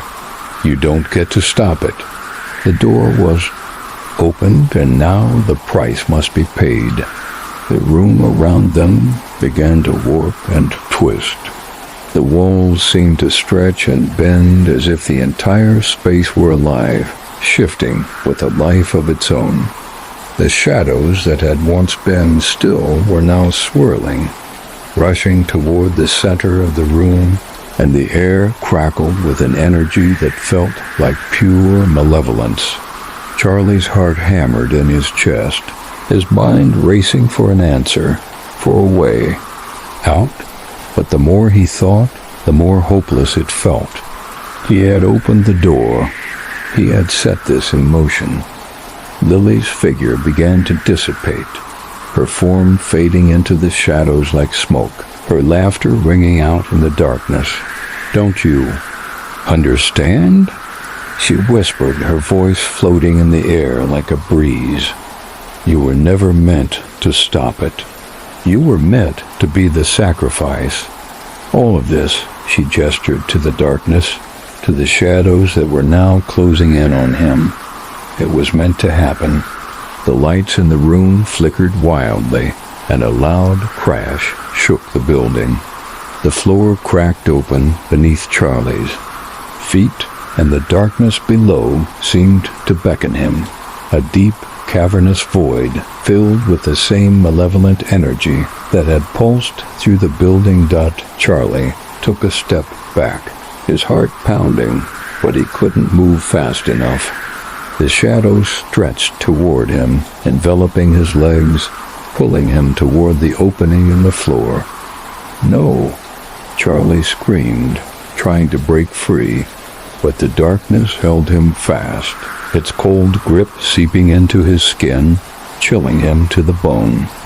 He tried to fight it, tried to pull away, but the more he struggled, the more the darkness seemed to take hold. And then, in the midst of the terror, a voice, not Lily's, not the creature's, but a voice he recognized, Charlie. It was Mia. He turned, his breath ragged, his body shaking. Mia was standing at the door to the room, her expression filled with fear, but there was something else, something resolute in her eyes. She stepped into the room, slowly but firmly, her hands trembling as she looked at him. "Mia, don't come near me," Charlie gasped, his voice barely a whisper. The darkness was pulling him closer, and he could feel himself being dragged toward the abyss. But Mia didn't listen. She walked forward, her eyes fixed on him. "I can help you," she said, her voice steady despite the chaos around them. "Mia, get out of here," Charlie shouted, but the words felt weak against the overwhelming pull of the shadows. Without saying another word, Mia reached for something from her bag, a small, ornate object, a charm that seemed to glow with a faint light.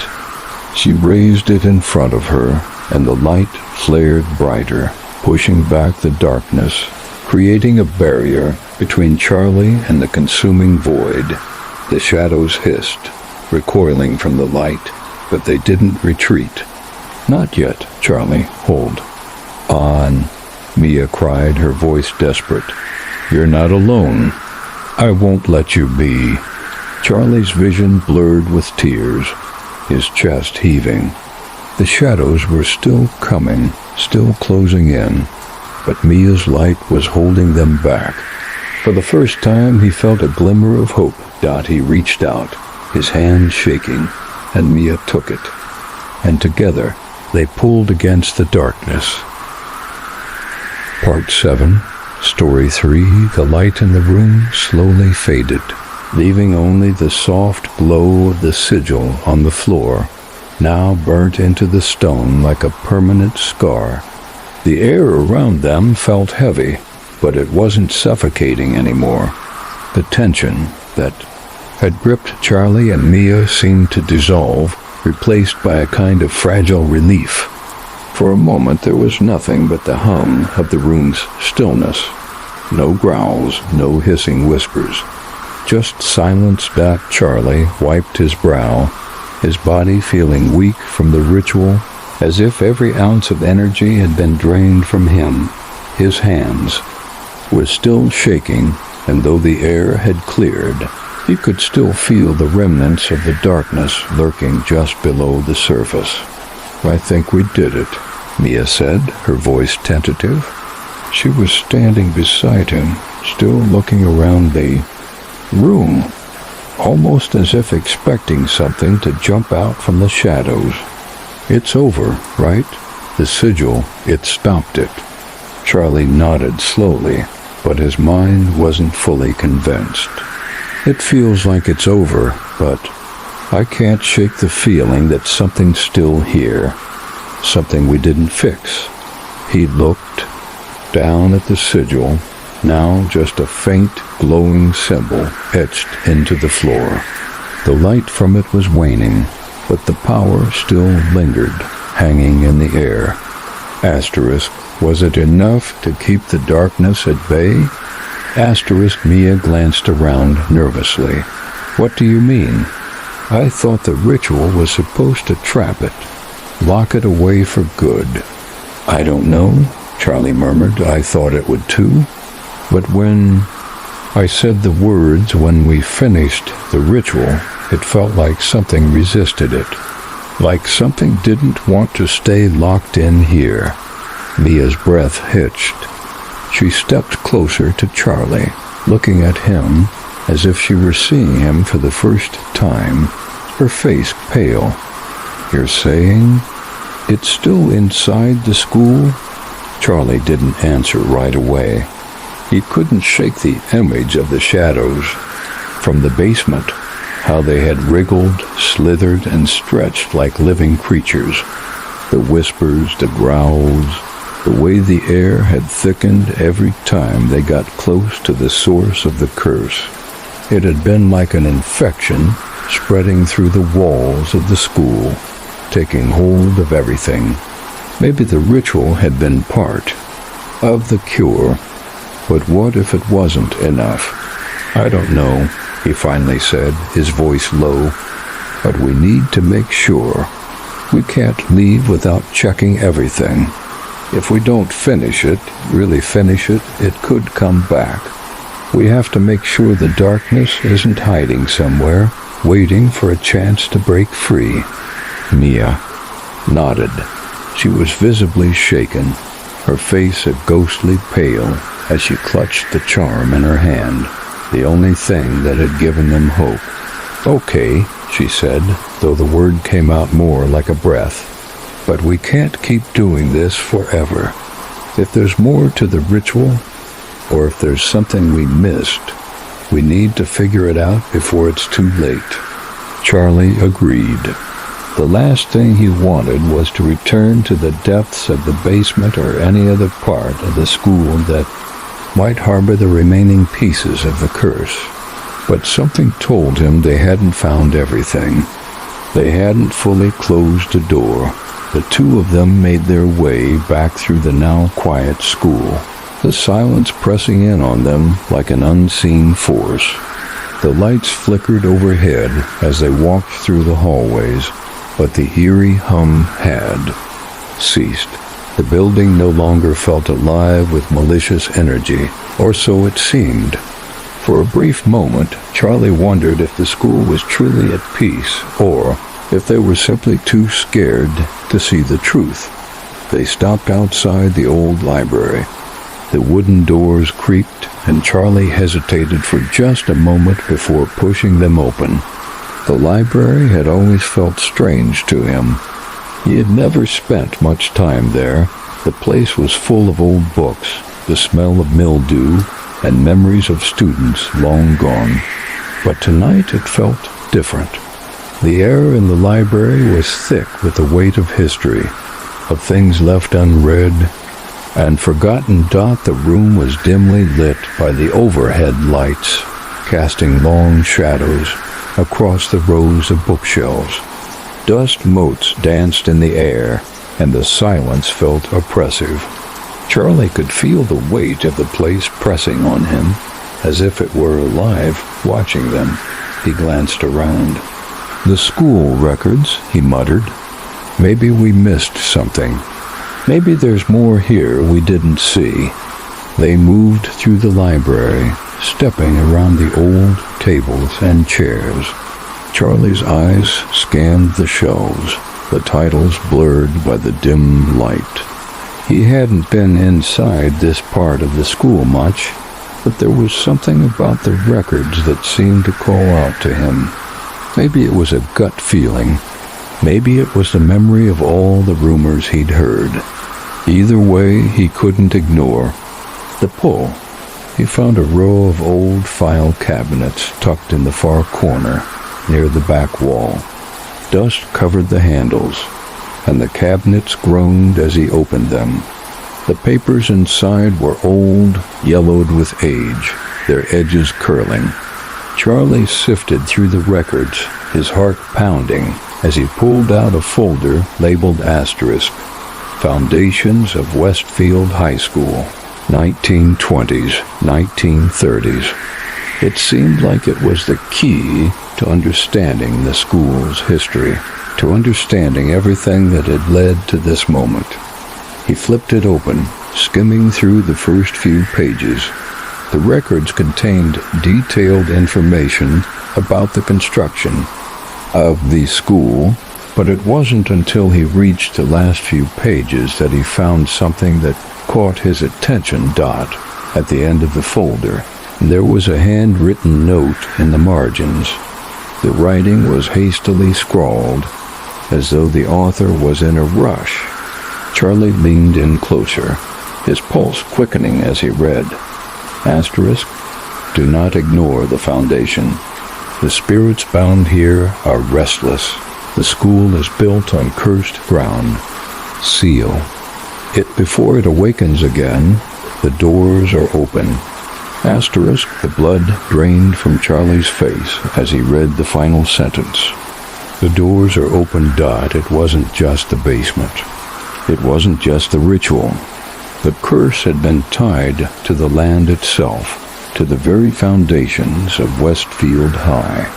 The ritual hadn't been enough to close the door completely, and now it seemed that the curse had found a way to reach out again. Charlie slammed the folder shut. We need to go to the foundation, he said, his voice hoarse with urgency. We need to stop this once and for all. Mia turned to him, her face pale. What do you mean? The foundation? Like literally beneath the school, Charlie nodded. I don't know how, but we need to stop whatever is buried there. It's not over. It never was. The floor beneath them rumbled again, and for the first time, Charlie didn't just hear the growl. He felt it. A vibration through his feet, a pulse of dark energy that reverberated through the walls. He knew, without a doubt, that the school was awakening again, and this time there would be no escaping it. Part 6, Story 3, Mia's light flickered, fighting against the encroaching shadows that clawed at the edges of the room. The object she held, a small silver charm, glowed brighter with each passing second, its light cutting through the darkness like a knife. The shadows recoiled from the light, hissing and snapping, but they were relentless, and the grip they had on Charlie's legs only grew stronger. Charlie's breath was ragged, his heart pounding in his chest. He had never felt so powerless. The darkness was alive, and it was closing in around him, pulling him toward the gaping hole in the floor that seemed to lead straight into the earth's heart. Mia, you need to go, Charlie gasped, trying to break free from the suffocating pull of the shadows. His voice cracked, desperate. You can't save me. But Mia didn't waver. She was standing firm, her expression filled with determination. I'm not leaving you, Charlie. I won't let you go. She stepped forward, the charm still glowing in her hand, and the light grew brighter. Charlie could feel it now, a warmth, a fierce light that pushed back against the shadows. But it wasn't enough. The shadows were still coming, still trying to drag him into the abyss. Mia, this is bigger than us, Charlie said, his voice barely a whisper. You don't know what you're dealing with. This isn't just some curse. This is, he stopped, his words choking in his throat as the realization hit him. This is not over. It never was. Mia's eyes were filled with fear, but there was something else too, a resolve. Then we finish it, together. Charlie's gaze locked onto her, his heart pounding in his chest. She was right. There was no running from this. They had to face it together. But how? What could they do to stop the darkness that had been unleashed? What could they do against something so ancient, so relentless? The walls around them groaned, the school itself seeming to protest as if it were alive, as if it were trying to fight back against the power of the curse. The air had grown heavier, the pressure in the room unbearable, but Mia's light shone through the cracks, flickering like a flame in the wind, but not yet extinguished. Suddenly, Charlie remembered something, a small detail from the journal. They had found something buried deep within the cryptic pages.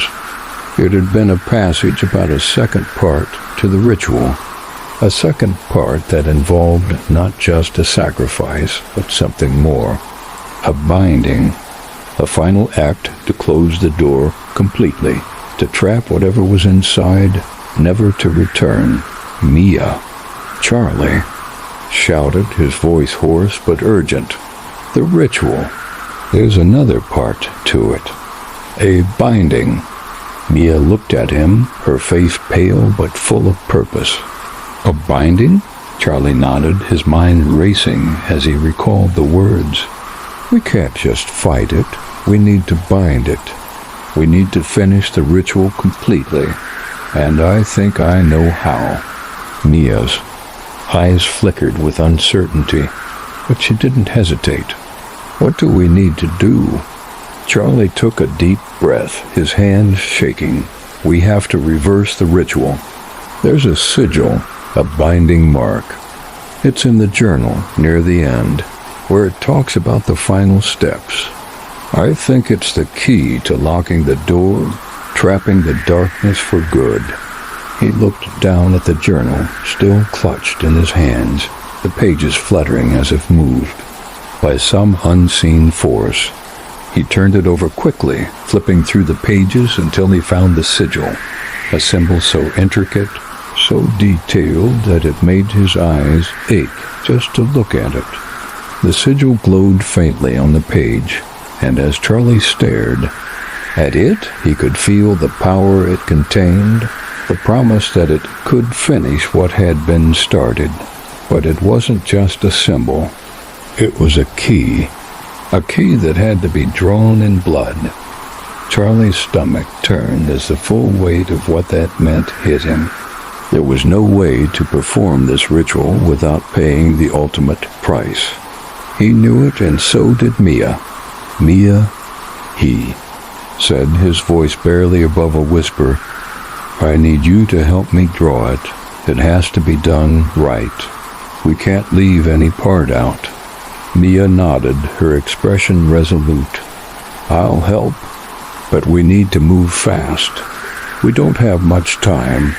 The room continued to tremble as the shadows grew more violent.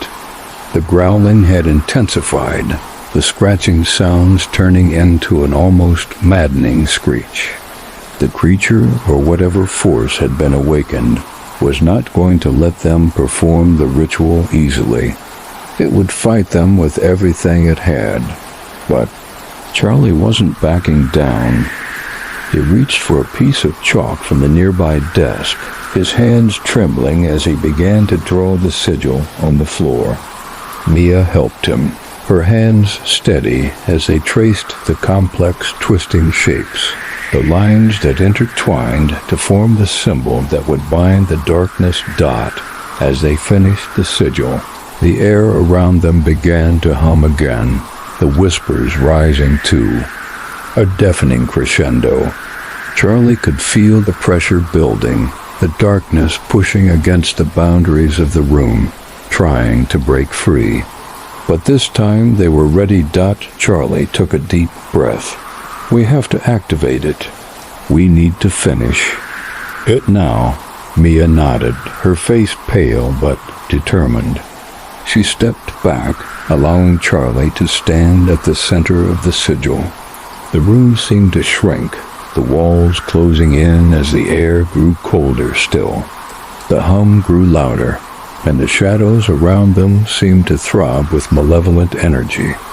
Charlie raised his hand, his heart pounding in his chest. He wasn't sure if he had the strength to do this, if he could face whatever was coming, but he knew one thing for certain: this was the only way. This was the only chance they had. He closed, his eyes reaching deep inside himself, drawing on every ounce of courage he had left. He whispered the words, the incantation from the journal, his voice barely a whisper. The sigil on the floor began to glow, the lines of the symbol burning bright with a fierce white light. The shadows screamed as the light intensified, pushing them back, forcing them into the corners of the room, and then, with a final blinding flash, everything stopped. The room fell silent, the hum gone, the pressure lifting. The air was still again. The darkness had retreated, and for the first time in what felt like forever, Charlie could breathe. He opened his eyes, the light still lingering in his vision. Mia stood beside him, her eyes wide with disbelief. "Did it work?" she asked, her voice trembling. Charlie nodded slowly, his body drained from the effort. "I think it did." But as the silence enveloped them, Charlie couldn't shake the nagging feeling that they hadn't truly escaped.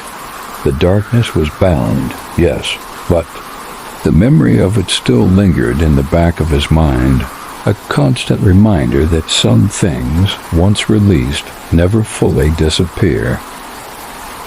Part 9, Story 3. The growl erupted again, louder and fiercer, reverberating through the walls of the basement like an earthquake.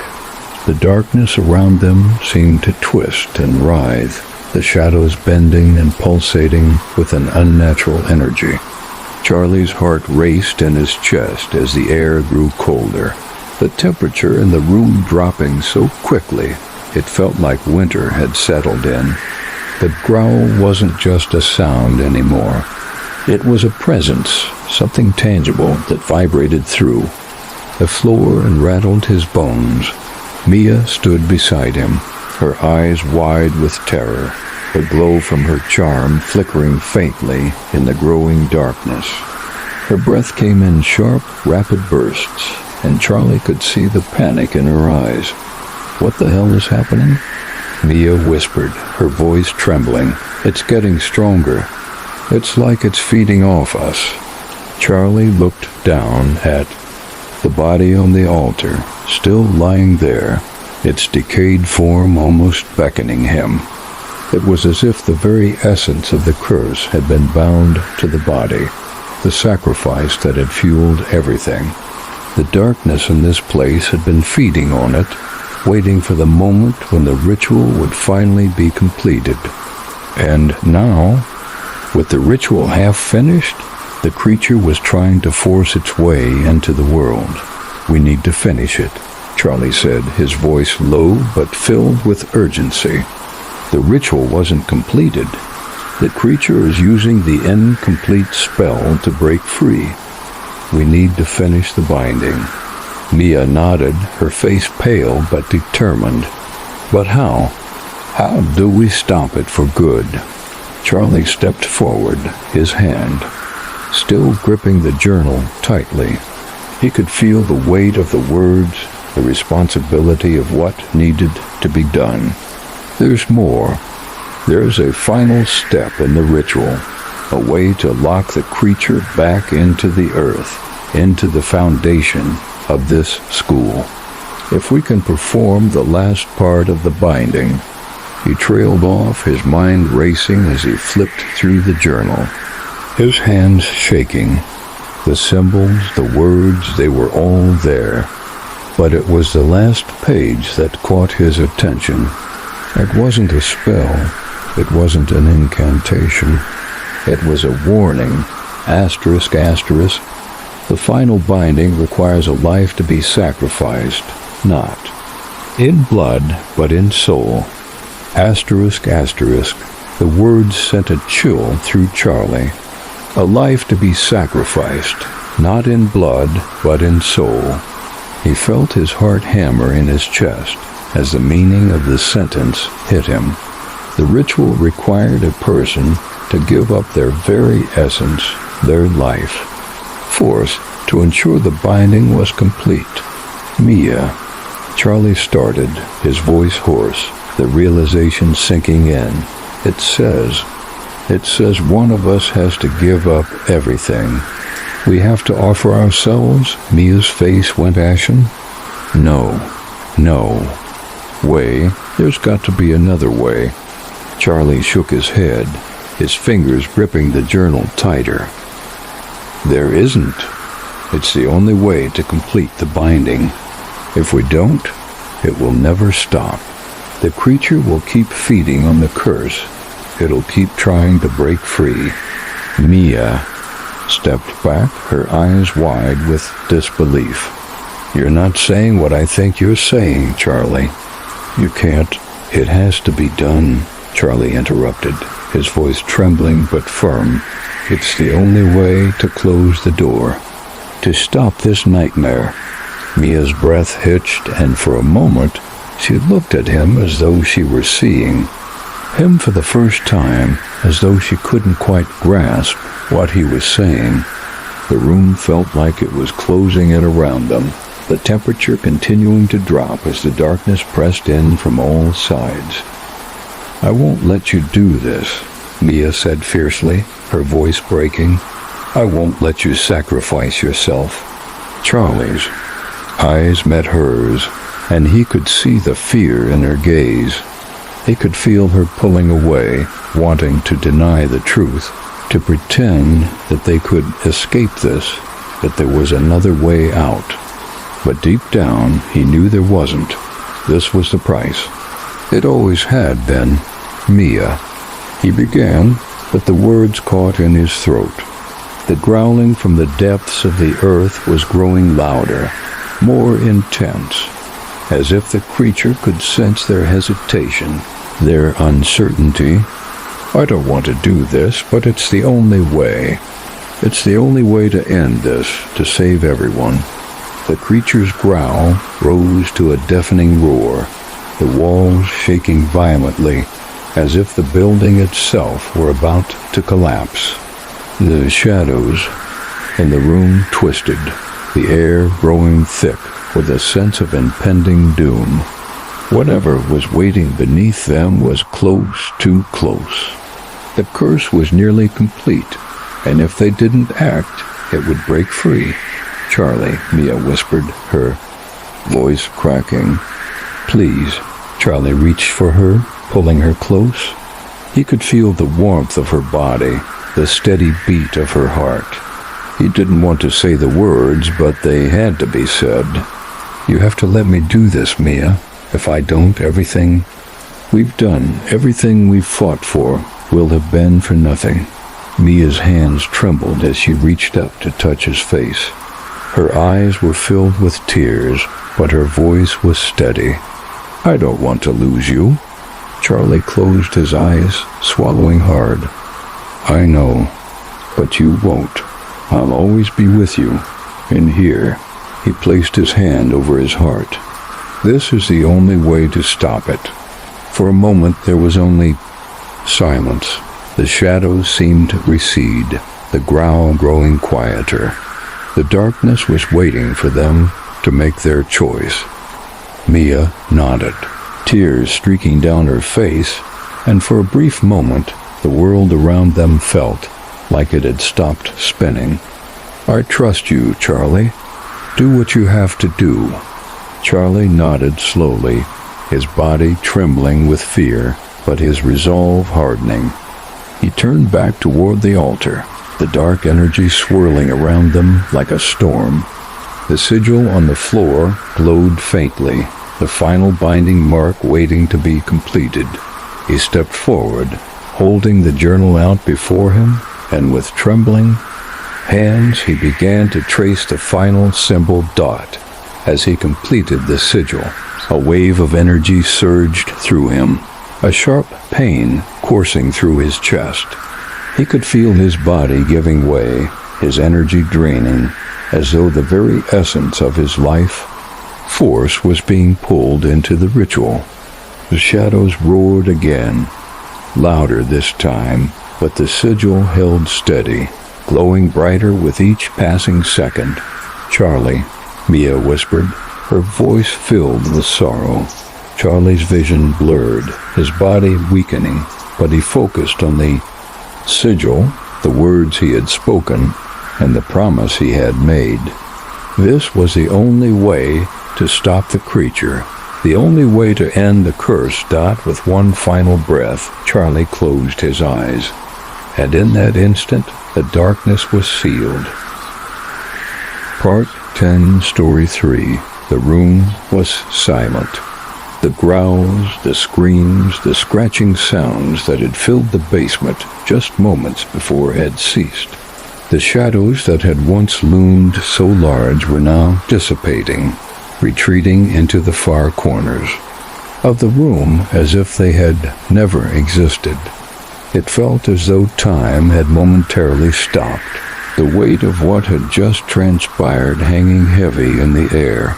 Mia stood still, her hands still outstretched, as if reaching for Charlie. Her tears had stopped flowing, but the sorrow and disbelief on her face had only deepened. She had watched him, her best friend, the person who had become her lifeline in this nightmare, make the ultimate sacrifice, giving everything to close the door to the darkness. Charlie lay motionless at the center of the sigil, his body pale, his eyes closed. The light from the ritual had faded, leaving behind only a quiet, empty stillness. Mia couldn't move. She couldn't speak. The silence was deafening, and for a long moment she didn't know if she could face the truth of what had just happened. The darkness was gone, but at such a cost. "Charlie," she whispered, her voice trembling as she knelt beside him. She reached out, her fingers brushing against his cold skin. A sharp, painful pang struck her chest. He was gone. The life he had given had closed the door, ended the curse, but it had taken him with it. She hadn't been able to stop him. She hadn't been able to save him. Mia's chest heaved as she struggled to hold back the flood of emotion threatening to drown her. How could she accept this? How could she live with the weight of his sacrifice? He had given everything to save them, to save the school, to save their town. And now he was gone. The air in the room shifted, and a faint light began to glow from the sigil on the floor, the lines of the binding brightening slowly. It was subtle, almost imperceptible at first, but Mia noticed it, the faint light flickering like a heartbeat. The ritual had worked. The darkness was sealed away. Charlie had saved them, but that wasn't enough. With trembling hands, Mia reached down and closed Charlie's eyes. The raw ache in her heart deepened as she realized she was truly alone. Her best friend, the person she had shared every moment of this nightmare with, was gone, and no matter how much she wanted to bring him back, she knew she couldn't. She had to accept it. She had to carry on. Mia's gaze fell back on the altar, the sigil still glowing faintly. Her thoughts were clouded with sorrow, but beneath the grief, something else stirred. Something Charlie had said to her before. "You're not alone." That was his last gift to her. He had made sure that even in his absence, she wouldn't be left to face the aftermath of this alone. The school was safe now. The curse was broken. But Mia understood now. The price of the curse hadn't been paid just in the ritual. It had been paid in their friendship, in their courage, and in Charlie's sacrifice. With a final heavy sigh, Mia stood up. The room had quieted. The darkness was gone, and in its place was something she hadn't expected, peace. But peace, she realized, wasn't something that came without cost. The school would remain a reminder of everything they had fought against, everything they had lost. It wasn't over for her. She had to carry Charlie's memory with her and make sure that what they had fought for, the lives of everyone in Westfield, the souls of those who had been trapped, would never be forgotten. Mia took one last look around the basement. The altar, the sigil, the shadows that had haunted her every step. It was all fading. It was done.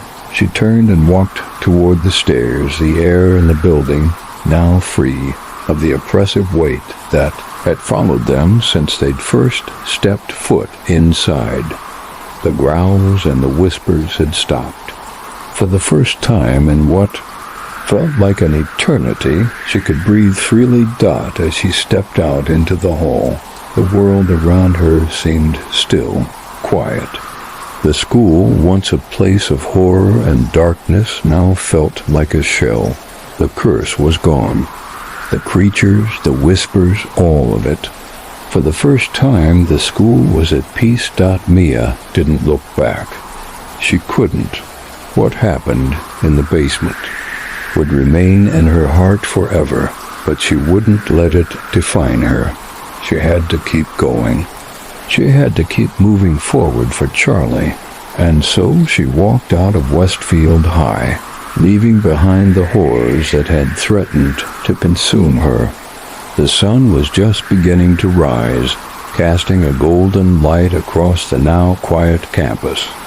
For the first time in a long while, Mia felt the warmth of the day, the promise of a future that was hers to live.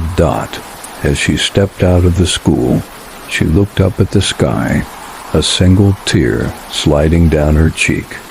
It was for Charlie. It was for everything they had lost, but also for everything they had saved. And in her heart, Mia knew the darkness would never return. Not as long as she carried Charlie's memory with her. End of story. Part 8, Story 3. Charlie's mind raced as he and Mia hurried through the hallways of Westfield High.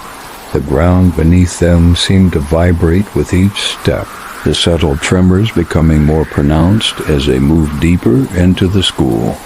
Every corner they turned, every room they passed, felt heavier, as though the weight of the building was shifting, as if the darkness they had tried to contain was expanding. The growls and low hums from the school's foundations had grown, louder, more distinct, almost like an echo reverberating through the walls. Charlie could feel it in his chest, the pounding rhythm like a heartbeat, as if the school itself were alive, breathing, waiting. The curse had never been fully contained, and now it was making itself known in ways they hadn't yet begun to understand. They reached the back of the school, where the old maintenance rooms were located. Charlie had never paid much attention to this part of the building. It was dark, abandoned, filled with rusted equipment and neglected storage. The only things here were forgotten remnants of a time when the school had cared for its infrastructure. But tonight, it was their last chance. The foundation, Charlie muttered, his voice barely audible over the hum. It's here. Beneath all of this, we have to go down there. Mia looked at him, her face pale and filled with fear. Are you sure? We don't even know what's down there. We're literally running into the heart of the curse. I know, Charlie said, his voice low but resolute. But whatever is controlling this, it's buried beneath us. The curse, the ritual, Lily, they're all tied to what's under this school. We have to face it. Mia swallowed hard, but she nodded. Okay, let's do this. They found A heavy, rusted metal door at the end of the hallway, partially obscured by old stacks of broken chairs and dusty boxes. Charlie gripped the handle, but it didn't budge. The door was locked, and there was no sign of a key in sight. Panic surged through him for a split second. They were running out of time. The tremors were getting stronger now, the walls groaning, like they were about to collapse. "Damn it," Charlie muttered, turning to Mia. "We don't have time to find a key." Without thinking, he took a deep breath and slammed his shoulder into the door. It creaked and groaned, but it held firm. Charlie stepped back, shaking his head. It wasn't going to work. Not like this. Mia stepped forward, her eyes filled with determination. "Wait," she said, pulling something from her bag. It was a small pocket knife, its blade barely visible beneath the dim light. "If we can't open it from the outside, maybe we can find another way in.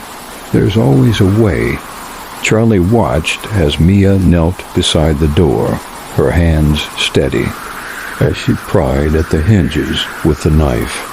It took a few moments of concentration, but finally, the door creaked open just enough for them to squeeze through. The basement beyond was nothing like the one they had seen before. This wasn't a storage space or an abandoned area. This was something else entirely. The air in the basement was thick, heavy with a musty, earthy smell that burned Charlie's nostrils. The walls were damp, covered in moisture, and the faint that had been echoing through the school was now much louder. The vibration underfoot had intensified as well, so powerful that it seemed to be coming from within the very ground itself. Charlie's eyes scanned the room, and he felt a coldness creep into his bones. The space ahead of them stretched out, far longer than he expected, a cavernous expanse that felt like it extended infinitely. Old, crumbling pillars stood in uneven rows, their surfaces covered in centuries of grime.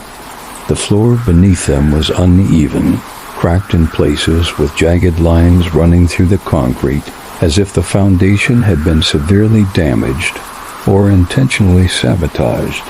"This is it," Charlie said, barely able to keep his voice steady. "Whatever was buried here, it's still alive." Mia stepped forward, her footsteps echoing in the vast emptiness. "I don't like this," she murmured, her voice filled with unease. "This place feels ... wrong." Charlie didn't disagree. The deeper they went, the more the space seemed to close in on them, the shadows in the corners growing darker and more oppressive. It was as if the basement itself was alive, watching them. Waiting. The growling sound returned, louder than ever. Before, it was no longer just a vibration in the walls. It was a physical presence, vibrating through the floorboards beneath their feet, making the air hum with energy. It was a sound that was both terrifying and mesmerizing, pulling them toward the source. Charlie's pulse quickened as they reached the far end of the basement. The walls here were covered in thick, damp moss, and the floor was cracked wide open. A massive stone altar stood at the center, worn down by time and age, but its dark aura was still unmistakable. The sigils, the same markings they had seen. In the ritual circle were etched deep into the stone, glowing faintly with a sickly light. "This is it," Mia breathed. "This is where it all started.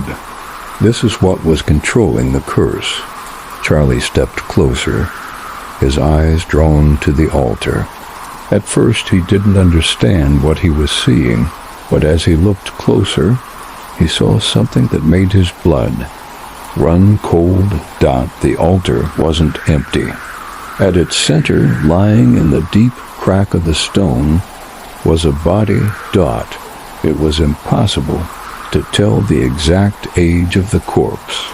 It looked like it had been buried here for centuries, its flesh twisted and rotted away, leaving behind only brittle bones.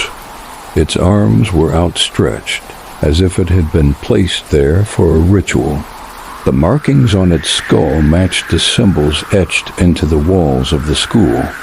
"This," Charlie whispered, his voice hollow, "this is what was left behind. This is the sacrifice." But Mia stepped closer, her expression one of shock and horror. "This? It's not just any body," she said, her voice trembling. "This is someone who died in the fire, the one who was never found, the one whose body was never recovered." The realization hit Charlie like a punch to the gut. Asterisk the sacrifice. It had to be someone close to the school, someone whose death had tied the curse to this place. Asterisk, the room rumbled again, the growl of the creature now louder, more forceful. Charlie looked down at the body. It's been waiting. This was the final piece of the ritual, the last step. Mia's eyes widened. What does that mean for us? If the ritual was only half finished, what happens now? Charlie shook his head. It's not over yet. There's still a piece missing, and we need to finish it. Whatever this thing is, it's still alive, and it's still coming. As if, on cue, the growling erupted again, louder and fiercer than ever before. The shadows around them twisted, moving as though they had a mind of their own. The air thickened, becoming harder to breathe, and the ground beneath them seemed to shift. It's not just a curse, Charlie whispered. It's a prison, and the door we opened was never meant to stay closed.